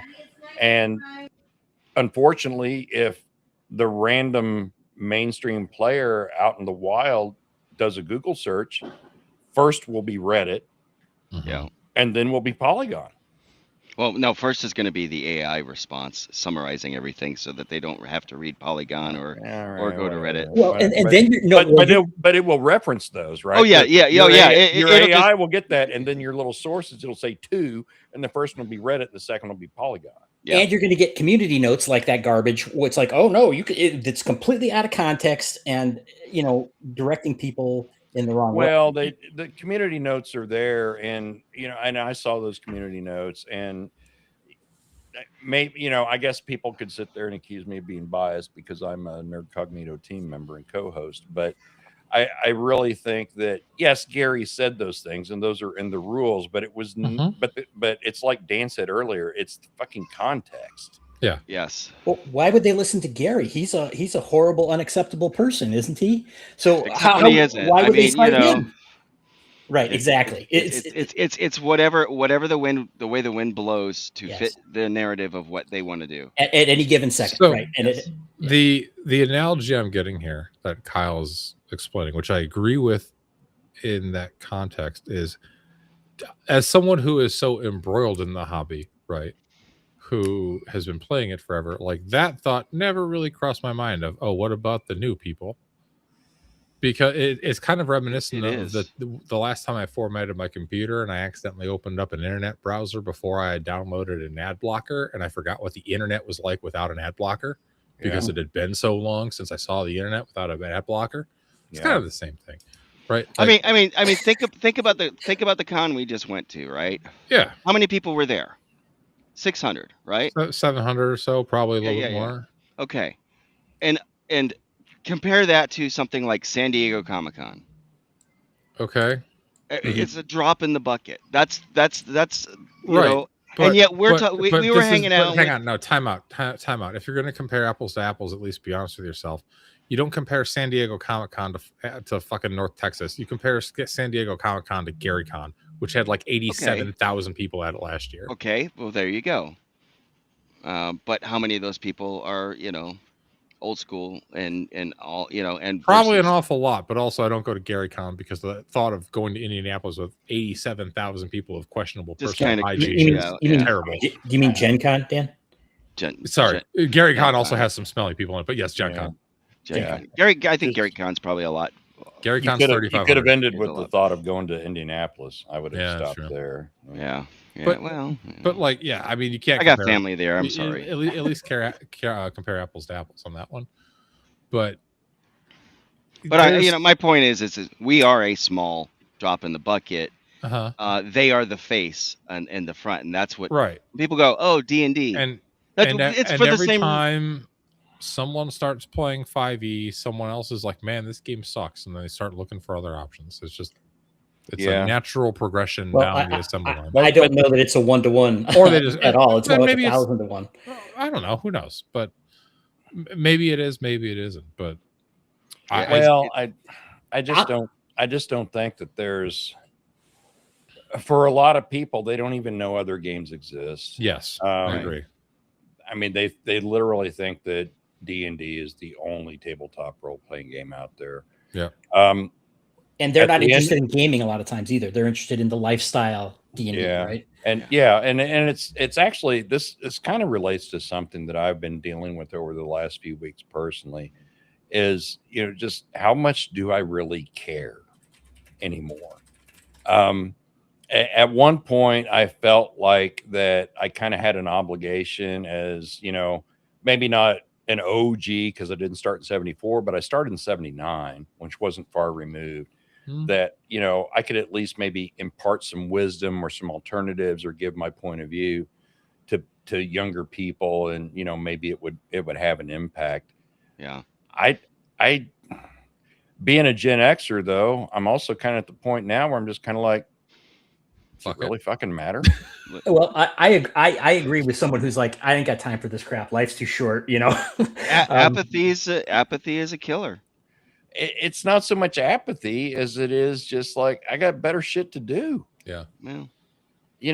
And instead of sitting here and arguing with some, dumb fuck on X about, whether or not Brent BLM should have rolled fucking dice, I just want to play a fucking game. Yes, exactly. Yeah, sure. That's why I don't have a Twitter account.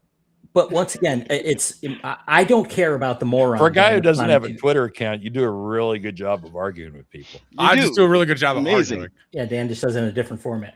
But it's again, the moron on X that is saying stupid things is just an opportunity to give a counter view. That's the way I look at it. I don't care. I don't engage with them. I'm saying it for the others.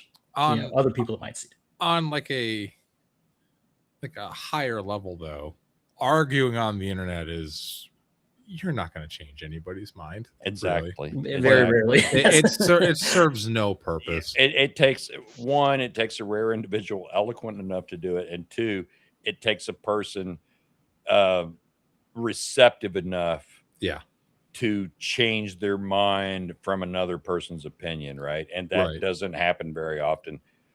I like to think that I'm pretty open-minded. That being said, it's probably not true. Yeah. So, in general, I would rather just try to expose people to cool games whenever I can. Right. Than spend my time in the cesspool that is Twitter or X or Blue Sky or Reddit or any of that crap. Because it's why I don't go to the OSR subreddit, right? Like it's infested. It's awful. It's terrible. You wouldn't last there long, Dan. They'd ban you pretty quick. Oh well, yeah. I mean, Reddit is that's accessible. just the way Reddit is. It's Reddit used to be good back in early 2000s. The only good TTRPG related subreddit is RPG Trade, where you can buy books for usually semi-reasonable prices. That's it. The rest of Reddit's worthless. Yeah, I never go to Reddit.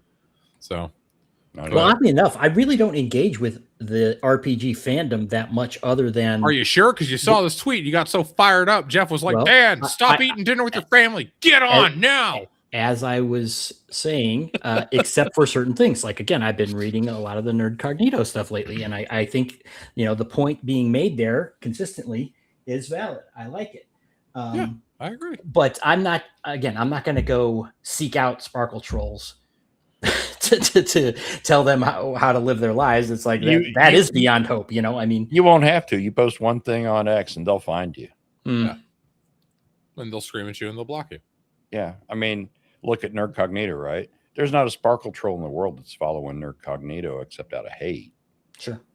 And then it gets community notes. It gets quote tweeted. I don't know how many times, but all these people screaming about, this is bullshit. This guy's an asshole. He doesn't know how to play and all these kinds of things. Yeah. It's like, I think my friend and partner, Ryan, knocked it out of the park personally. Well, the thing that I found interesting about that is he got pushback from some of the old school guys because, again, they weren't quite picking up on the nuance of what he was saying because they thought he was saying, wait, what do you mean you can't skip a roll? But that wasn't the point. They weren't just skipping a roll. They were doing it for a stupid reason. Right. I agree. All right. Yep. I agree. All right. Show's over. Then the moral of the story is play games that are fun. People on the internet are dumb. Don't let it stress you out too much. Just do things that you enjoy because it could all end tomorrow. See, I thought the moral of the story was that idiots with the stupid puppet show can, was it? Oh, at any rate, I screwed it up. The moral of the story is don't get in a Cybertruck with people that you don't know very well. I know. but well, hey. Yeah, that was fun. That was Squirrel. That was fun. Hey, I didn't squirrel. I wasn't the one who squirreled. No, I did. I'm sorry. I just like making fun of Jeff. He does. He just tries to get my goat. That's okay. But that's right. You know who got you good though was those damn sleeping chickens. Well, I think it got you more than him. Dan keeps talking about it. Have you ever been in a room sleeping at 4 a.m. when suddenly a grown-ass man sits up and starts yelling about the chickens needing to get back in the chicken coop? I can't say that I have. Only once, but I was young and needed the money. Shit. I can't wait. I can't wait till next weekend when we're at CNYCon. We're gonna go. How's those chickens doing?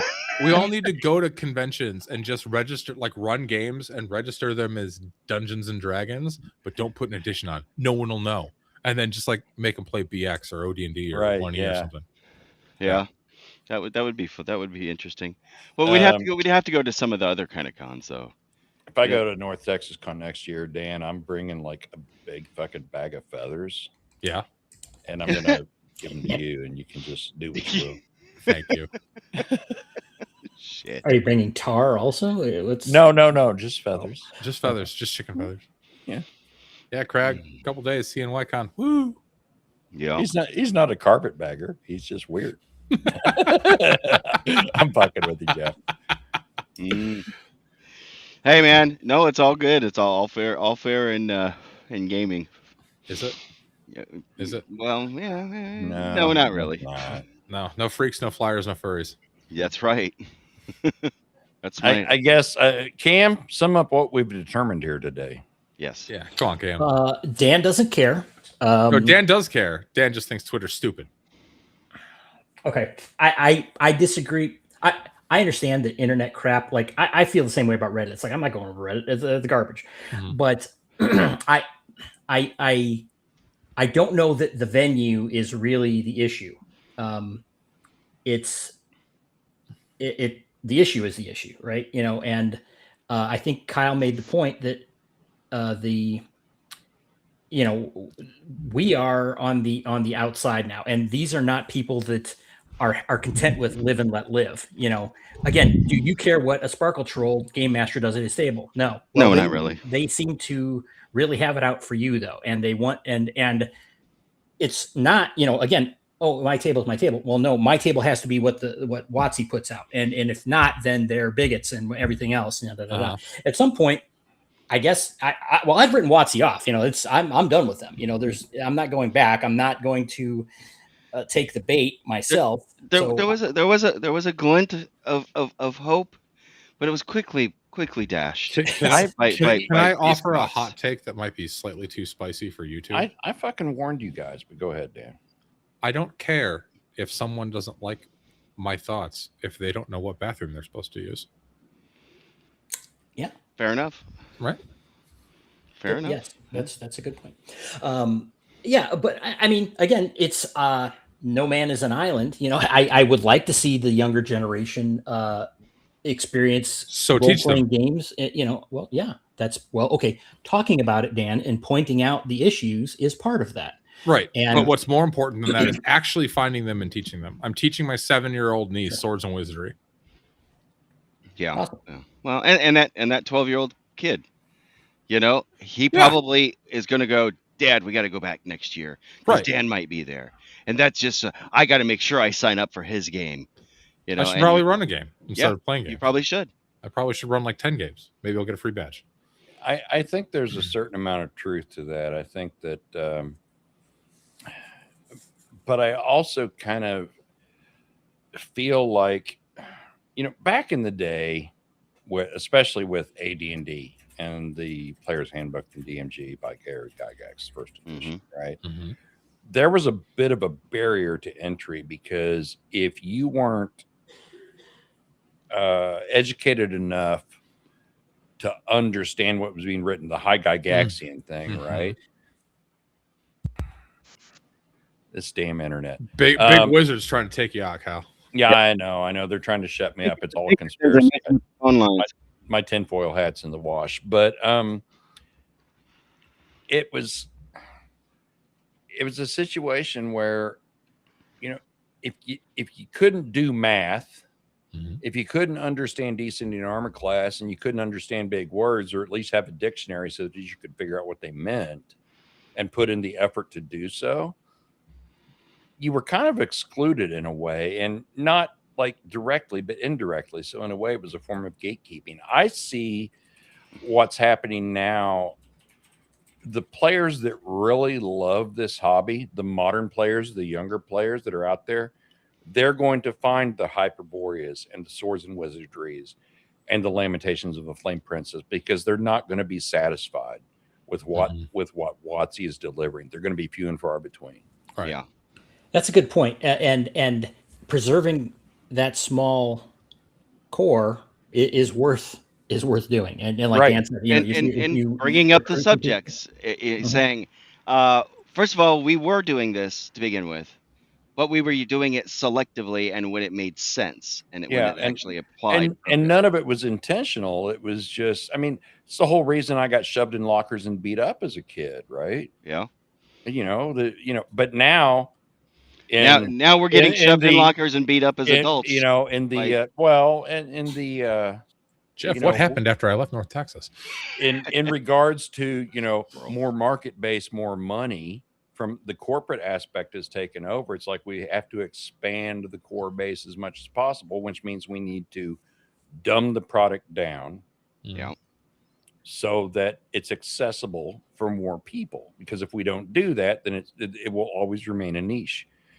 And when you start getting into the realm of, well, you know what? You don't really have to do die rolls. This is absolutely fantastic, because if a player just says some lines that are moving enough to the DM, then that's just like a natural 20, and everybody praises that, then that encourages that sort of marketing mindset. It widens the gates even more, right? Whereas personally, I prefer to kind of narrow those gates a little bit more. And it's like, be a little more selective. Yeah. It's not even about whether or not you agree with me, because I don't care about that as much. It's more about, I want people who legitimately care about this game and love it. Yep. Mm-hmm. Agreed. Yeah. But let me present. Gatekeeping your table is a good thing. Gatekeeping my table is a good thing. And I don't care if you play the way I do, but if somebody else plays differently than me, but they legitimately have passion for this hobby, I'm okay with you. But one thing But I want to bring up is if you didn't have guys like Matt Finch that, kind of launched if we didn't have the OSR today, right? right. Where would things be? This perception that WotC and Critical Role and everybody would kind of govern. We'd still have our games, we'd have our old first edition, whatever that we're playing by ourselves, but we would be, there would be no growth at all. The OSR is a little bit of growth, which is fine. It's more than a little. Okay, but it true. But it is a distinct minority.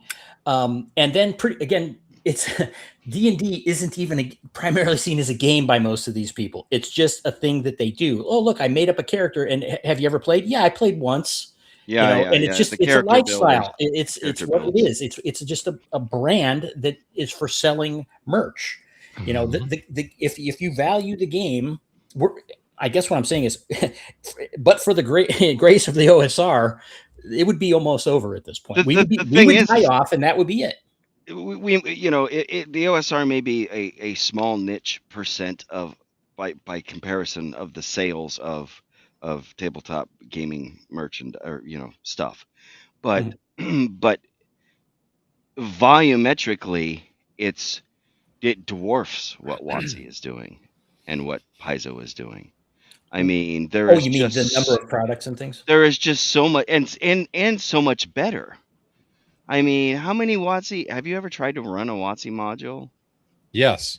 They're terrible. The last good module that WotC made was Red Hand of Doom in 3rd edition. Yeah. Because they're incomplete. They're not. It's like they're complete in all the wrong ways. Yeah. But I mean, it's like if you follow it as written, you're going to give up on it because the players are going to get bored with it, and it's just like, So to Squirrel Hermit, gatekeeping vetting is certainly not a bad fun practice. I disagree completely. It's not a bad fun practice. This is me valuing my time on this earth and wanting to spend my limited resource that I was allotted by God on this earth doing the things that I love and enjoy with the people that I love and enjoy. I don't want to play an TTRPG or run a TTRPG for someone who's going to sit around and screw around on their phone the whole time. True. I want to play it with people that are going to be invested and have fun like I am. I want to spend my time on this earth with my wife and my family, and apparently with my friends on the internet, bitching about nerds on Twitter. That being said, that is a form of gatekeeping, and that is not a bad thing. Valuing yourself and your time is the best thing a person can do. Yeah, there is something 100%. To be said for having discriminating tastes, know, and that's basically what we do. We're not discriminating. We're not telling them that they can't. Did Kyle drop again? There's another issue though. As I've lost game groups. Google Fiber. What the hell? It's Restream. I have 3 gig Google Fiber. What the hell? Jesus Christ! I'm here. I'm on my little 400 meg. I've lost game groups because of things like changing from 3rd edition to 4th edition or 4th edition to 5th edition.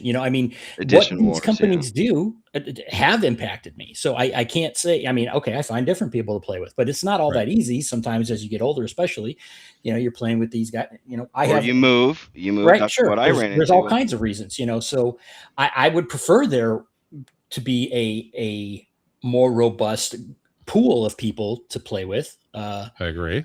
Because of Jeff, he's brought me in to play with you guys, and I appreciate it. I really am enjoying it. Yeah. But I can't pretend that what they do doesn't affect me at all. I can say screw you, I'm not going to buy from you, whatever. But it has. It's split it has split gaming groups that I was part of. Yeah, and we got Kyle on now too. So and we have. I just saw a cool game with a great DM, and I was like, I'm gonna invite myself into this, and I normally don't invite myself into things. But I'm proud of you for doing it. I was just like, I want to be part of this so bad because Dan, you really remind me of the way that games were run when I was young. You're taking me back to the early '80s, man. That's how I ran it when I was young, and I'm just a giant man child, so that's how I still run it. We can't wait for you to run a game, Kyle. I saw this and I was like, oh my God, this is exactly how we played. Oh my god! Yeah. And the nostalgia just swept over me, and Yeah. I was like, okay, if you let me in, I'm rolling up a PC. You know, in regards to Hyperborea, Erudite was talking about that he played some Hyperborea with a guy at North Texas, and He did. And We I- were in the same game. right, that's right. And I started thinking, man, there could be a whole continuing Hyperborea thing with who knows how many people getting it. I mean, I started getting, it's like, oh, this could really turn into something, you know. So Dan, yeah, you lit the fuse here, buddy. There you go. See, Well, and that's the beautiful thing about the world that Jeff Talanian made is it's very open. He didn't make a world with like tens and hundreds of thousands of pages of lore. He made a cool world, and there's like 10 adventures, and then he said, "Go forth and make it yours." yeah. Mhm. Yeah. But I mean, there's something to be said for that too, because Gods of the Forbidden North. I mean, geez, that dude, he's awesome. Yeah, his name is Rob Alderman. He's Yes, awesome. he is. He is. Rob is he's fun to hang out with too. but he did write those hundreds of thousands of pages. But he gave a Not world. hundreds of thousands. It's like 1,200. Thousands, 12 to 1,600. I don't know. It was discussed. I forgot. We Yeah. were drinking. But yeah, I mean, ultimately, when you have all 3 volumes, it's, Well, but even then, like, think about Gods of the Forbidden North, 1,200 pages. Now go think about Forgotten Realms. That's hundreds of thousands of pages of lore. yeah, Yeah. it is. And Ed Greenwood still adds to it every day. And that goes back to your thing that you mentioned earlier about running a game for someone who knows the rules or knows the world more than you do, and how it can be a giant pain in the ass. I agree. That is true. Because it's a very intimidating thing that you just have to get over with. Yep. And be like, well, okay, maybe in your canon, that happened, but no, this happened. It has not happened, or will not happen, or like I don't like Dragonborn. I just don't. I have a distaste for them. I don't like them either. I don't like tieflings. I don't like gnomes. I mean, gnomes have been around though since like the early days. So I don't give a shit. I still don't like them. I like lizard folk, but part of that's because A, lizards are cool, but B, the original, or not, I guess it's not the original, but the second TSR logo, the little lizard man. Yeah. When I started playing, we kind of did a mashup of AD&D and BX because, I mean, they were both kind of concurrent at the time. Yeah. And so, I mean, for me, if you're going to play anything non-human, and as I've grown, I prefer a human-centric kind of game, much like Hyperborea. Yeah. But if you're going to have alternative races, elf, dwarf, halfling, period, end of story. Those are kind of my favorites. I like one of those 3. You like dwarves. I know you like dwarves. You don't like elves. No, elves are eco-terrorists. Dan is an elf hater. But Edgelord said Hyperborea is the way 1E should be played. And that's what drew me to it. Edgelord is like, I'm watching these guys. I'm like, this is just 1E kind of reskinned with a few modifications. I know 95% of this by heart. Yeah. I can play this game. I was like, I can so play this game. And that's why I was like, hey guys, alms for the poor. Yeah. And I was like, oh hell yeah. Let Kyle in. Absolutely. It would be an honor. And I think when we had you on the stream, on the show, on the Bad News Bards. Yeah. We talked about that. I'd love to. I'm hoping maybe you can run a game at some point, for us. And maybe when we finish up this one, I'm probably going to sit out for a little while. I got some stuff going on. It's mostly work related. Yeah. And but I mean, I'm not going anywhere. I mean, I'll still be in the Discord. We'll talk. Yeah. We'll figure something out. Okay. I don't know what the hell I'd run. If I run something, it's not going to be an indie game. It's going to be like a BX or a BECME or hell yeah, AD&D or something that. I mean, that's what I would be doing, just because that's my wheelhouse, right? I mean, I think games are most fun when the person running it is running something they love. Yes. Sure. Yeah. But it was fun running Shadow Dark. I enjoyed it, and I think Shadow Dark is a great game. Yeah, me too. I had fun running it. It was, the adventure was good. I think there was things that probably would have been better not using Roll20 on it might have Yeah. helped a little. You know, because of the way the map is and all that stuff. But Yeah. you know, it is what it is. Dan, have you ever run a game like old school where you've got like a lot of players and it's, you know, persistent and not necessarily time, you know, equal real time or anything, but you know, that style of game that's, you know, different groups maybe all kind of Like a West interacting Marches together? or Blackmore type game. Yeah, I had a 3.5 game in college that had anywhere between 12 and 14 people in it. Not all at the same Okay. time, but Yeah. like, you know, varying people. We didn't 'Cause- necessarily do the strict 1-to-1 time, but we did kind of more of like, you know, on last week's episode of Dragon Ball Z, this shit happened and now here we are type of thing. Yeah. Yeah. So- Well, I like I said, talking yesterday, I started to get that glint in my eye. It's like, man, maybe that's a possibility. There's enough. I mean, people seem to really like Hyperborea, so you know, It's pretty great. It is. It is. Talanian's a great guy too. And He And- is he a and cool I dude. did not die. We would have died together. Two Jeffs. They He, would I can tell you a really funny and quick Jeff Talanian story from North Texas. Sure. I was in a great Hyperborea game being run by Morgan. I don't remember Morgan's last name, but he's a really cool dude. Mhm. He ran a game where we were a contingent of cataphracts in Chromarium trying to keep the peace in the city on a night of much cosmic chaos and nonsense. And it was really fun. He had a lot of like different leads we could follow, and each of the I should just make a video about this because this game was so awesome. You should. But it was funny because Talanian came in at one point during the game and he sat down at the head of the table and he was just watching because they have a Hyperborea boardroom, which was great. And at one point, someone rolled a crit fail and Morgan was like, no, I'm not going to make you roll to confirm the crit. And Jeff started just busting on him. He was like, what is this? See if he throws the wet. It was hilarious. It was a good time. Oh my god. So every time someone rolled a 1, we just started busting on Morgan. It was a good time. That's awesome. Yeah. If I were to run a game, it would probably be, I would either go straight up old school and like Dan said, it wouldn't be OSR, it'd just be OS. Yeah. Or Mhm. I would be very tempted to run DCC. I would play in a DCC game. I like a lot of things about DCC. In particular, I like the magic system. Yeah. It's you know, to bring it full circle. Professor DM actually was talking about DCC in his most recent video, I think. Was he? I haven't and- watched him for years. yeah. He said even if you're playing something other than, even if you're playing 5th edition still, you can go and take the magic system from DCC. You can go take the spell, even if you only take the spells and make them scrolls that people discover in your non DCC game. It will expand the universe so much more and make it more interesting. The biggest thing I like about the DCC magic system is that you no longer have a one shot and done or a glass cannon kind of magic user. It's like you have the capability to cast. If you know magic missile or sleep, you can cast it as many times as you want, but every time you do, there's a risk involved.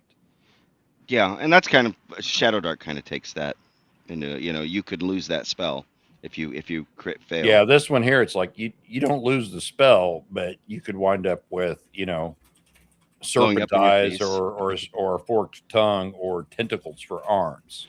Ooh. Yeah, You know, that would be. it's like depends on what happens, because there's this sort of magical corruption that happens. And I really like this idea of sorcery and magic as being you are violating the laws of nature. And if you don't perform everything distinctly and correctly, there will be a price to be paid. And most often it is not, it's not fun. pretty pretty results. Yeah. Exactly. Yeah. And it really, it accomplishes two things. One is it makes magic users more useful in in low levels campaigns and low level adventures, because now they can do more than just cast one spell and then they're done for the day.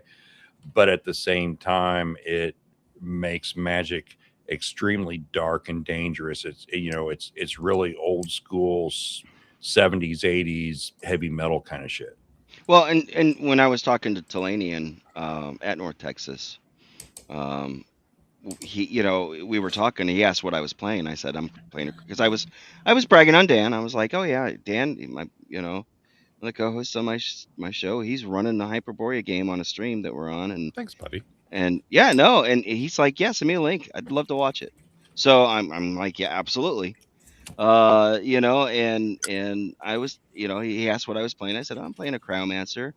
He said, yeah, one of the things I wanted to do is give each class something that kept it unique and was unique, even with the subclasses. Like the Cryomancer has the ice, dagger, knife, whatever you want to call it, thing Mhm. that Plus can also plus different spells that it has access to. right, and so yeah, and there's different, there are certain spells that are unique to specific uh, uh, casters classes or subclasses, and he's like every class should have some stuff that's unique to just them. Yep. And I said yes, absolutely. I love that. That is awesome because that's the way it should be. That's one of my biggest complaints about what fifth edition has become, and 5.5 is just Oh yeah, hold my beer, let's go all the way in. When your fighter can cast spells, what the fuck is the Well, and point the other of thing them? that's cool about it too is every single class has like an analog that would traditionally be represented by a multi-class and that's AT&T. Mhm. exactly what I was going to say, Dan. Yeah. Is that instead of resorting to you keep it human centric, and instead of resorting to elves, dwarves, halflings, or whatever that can multi-class, the the purloiner is a cleric thief. Yep. Yeah. The shaman is a cleric mage, Right. or a druid necromancer. Or a druid necromancer. Yeah. Yes. And so it really encompasses that. I think that was an absolutely brilliant move Mhm. by Jeff Talanian. I mean, I firmly believe that, but yeah, you said You don't. exactly what. Yeah, you don't have to. You don't have to have mess with multi-class characters. In fact, I don't even know. I haven't even looked to see if multi-classing is possible. It It's may not. not be. It's not not.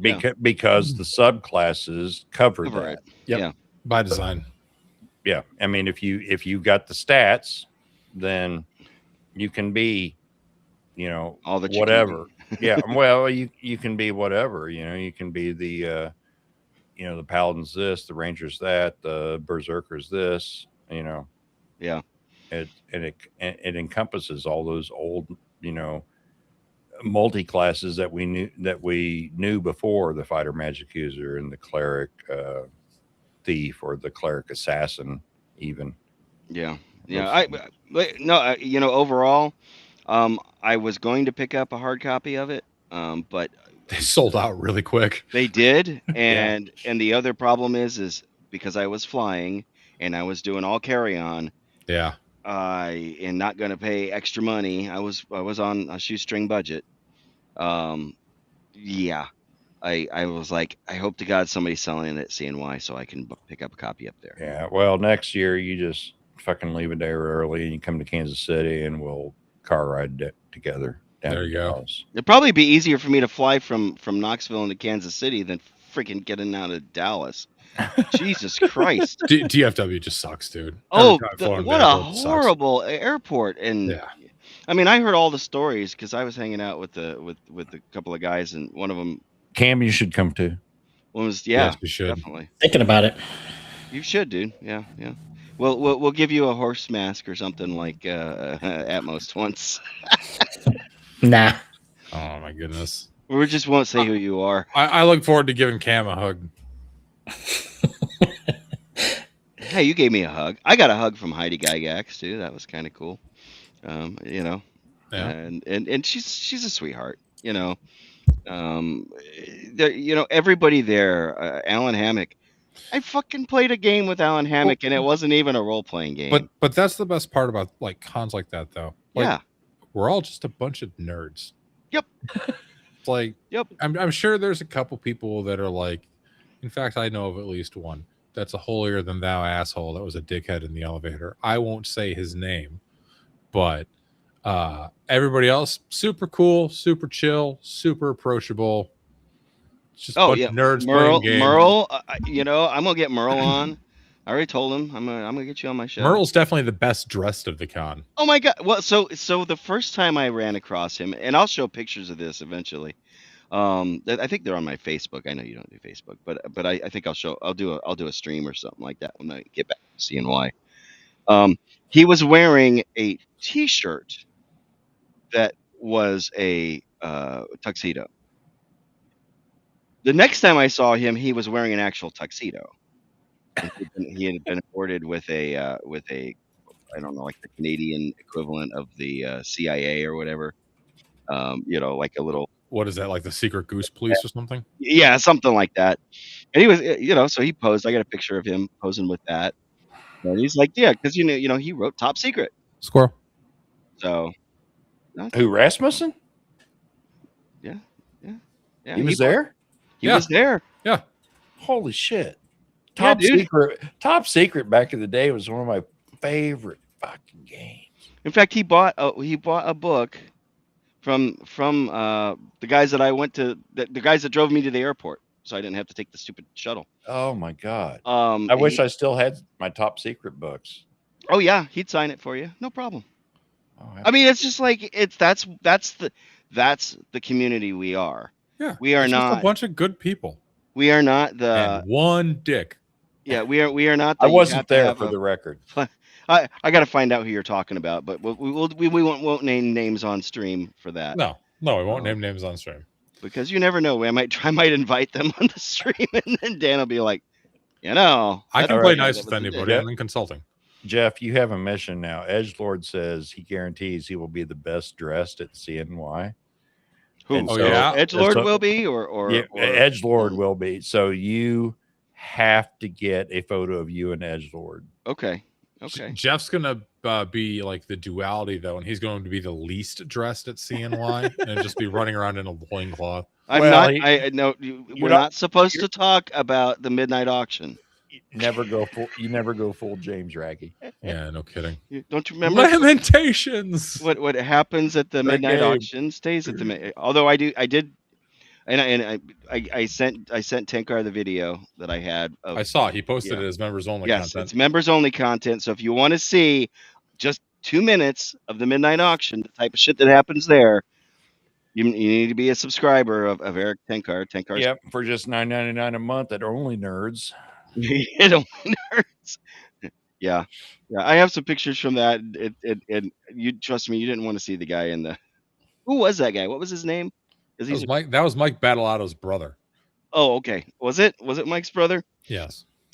Running around and was that a cloth diaper or what was that? I don't know, Jeff. I wasn't looking that closely. I was like, I'm blind. Where's the bleach? But but it was a blast. I had fun. Anyway, so you know, I'm going to jump off here soon. Cam, do you have any final thoughts on this whole? No, I just I really, the part that interests me most is that this is talking about game mechanics and how you run games. You know, at its core, if you strip out all the other nonsense, you know, there's a lot to do with when you roll, why you roll. Stuff like that. So I'm always interested in that kind of thing. If you just want to tell stories, sit around and fucking tell stories. It's not a game. There's that too. Yeah. Well, and like I said in my earlier comment in the chat, I would give the player, if they were particularly eloquent and it was really well done by them, I would give them a +4 bonus to a 2d6 reaction roll. Sure, and it doesn't even have to be a +4. It could be, it depends on, No, I would give them a +4, and here is why: because the worst they can get is a 6. Yes. Yeah. Okay. And a 6 is neutral or cautious, right? Yeah. You're not going to have a negative reaction. Okay. And that's if they roll a 2. Now, the odds of rolling a 2 on 2d6, I won't go into the probabilities of that, but everybody knows what that's it. I will. 1 in 36. 1 in 36, right? Okay. So odds are they're going to roll higher than that. which means it's more than likely they're going to have at least a positive reaction of some kind. Right. If they have a charisma bonus, I would even attach that to it. Mhm. So if they've got a +1 or +2, then that bumps it up even more.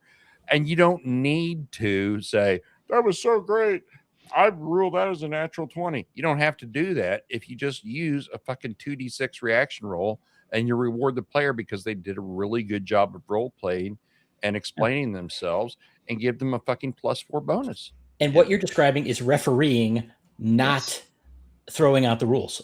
You're right. You know, you're applying the rules, not ignoring them.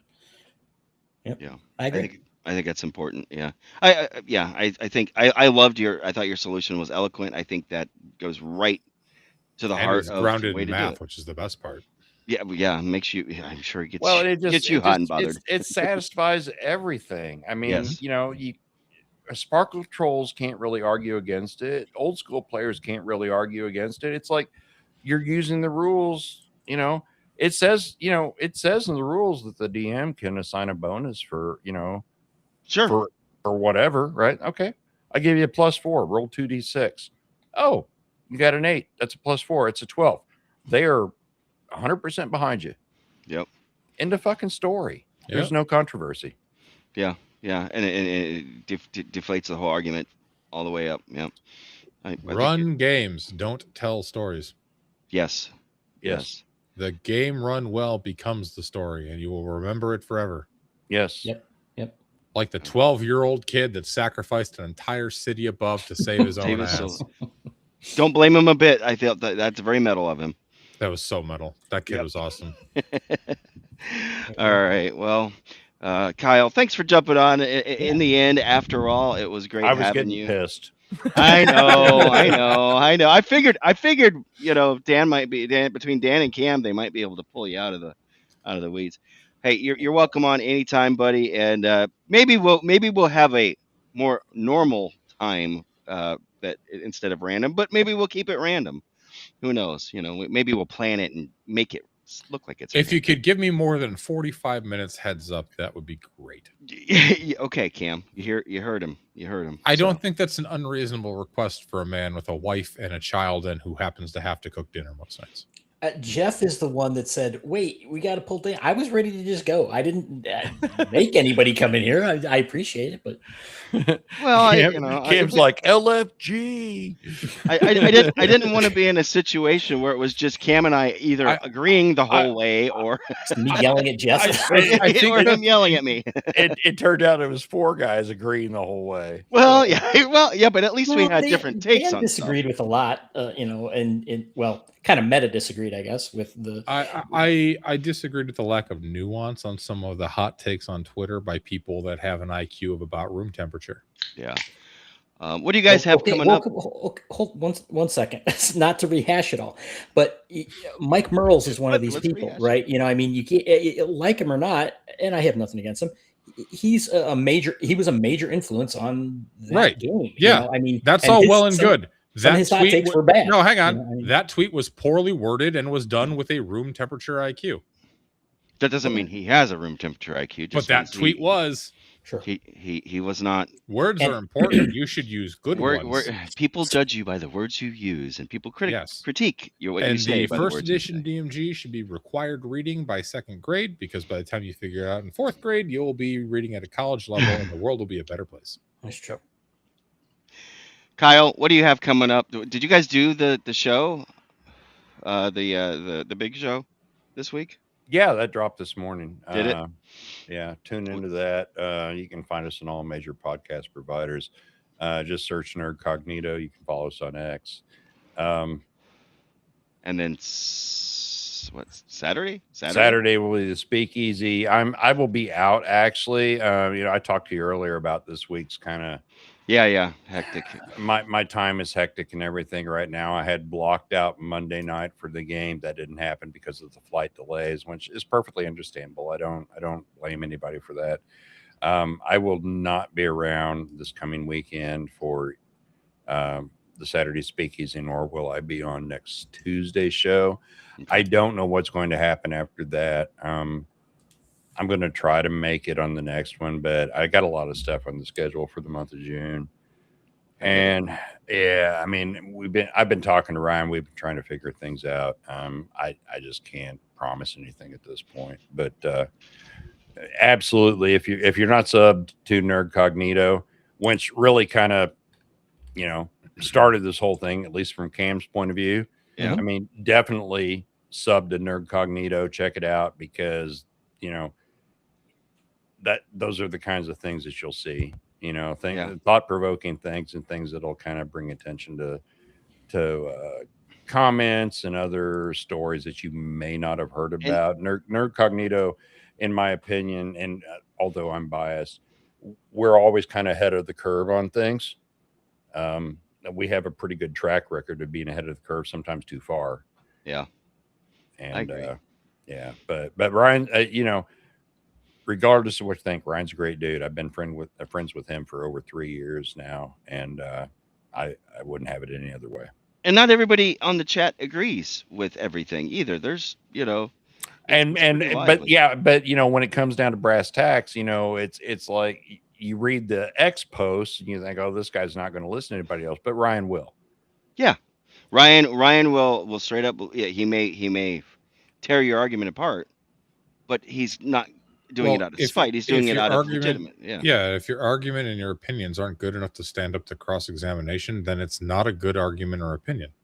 Yeah, Sure. but Sure. I mean, we're probably one of the few shows that'll sit here and come from the perspective that we do, and yet over 2 years ago, we brought Daniel D. Fox onto our show and had an interview, Yeah. right?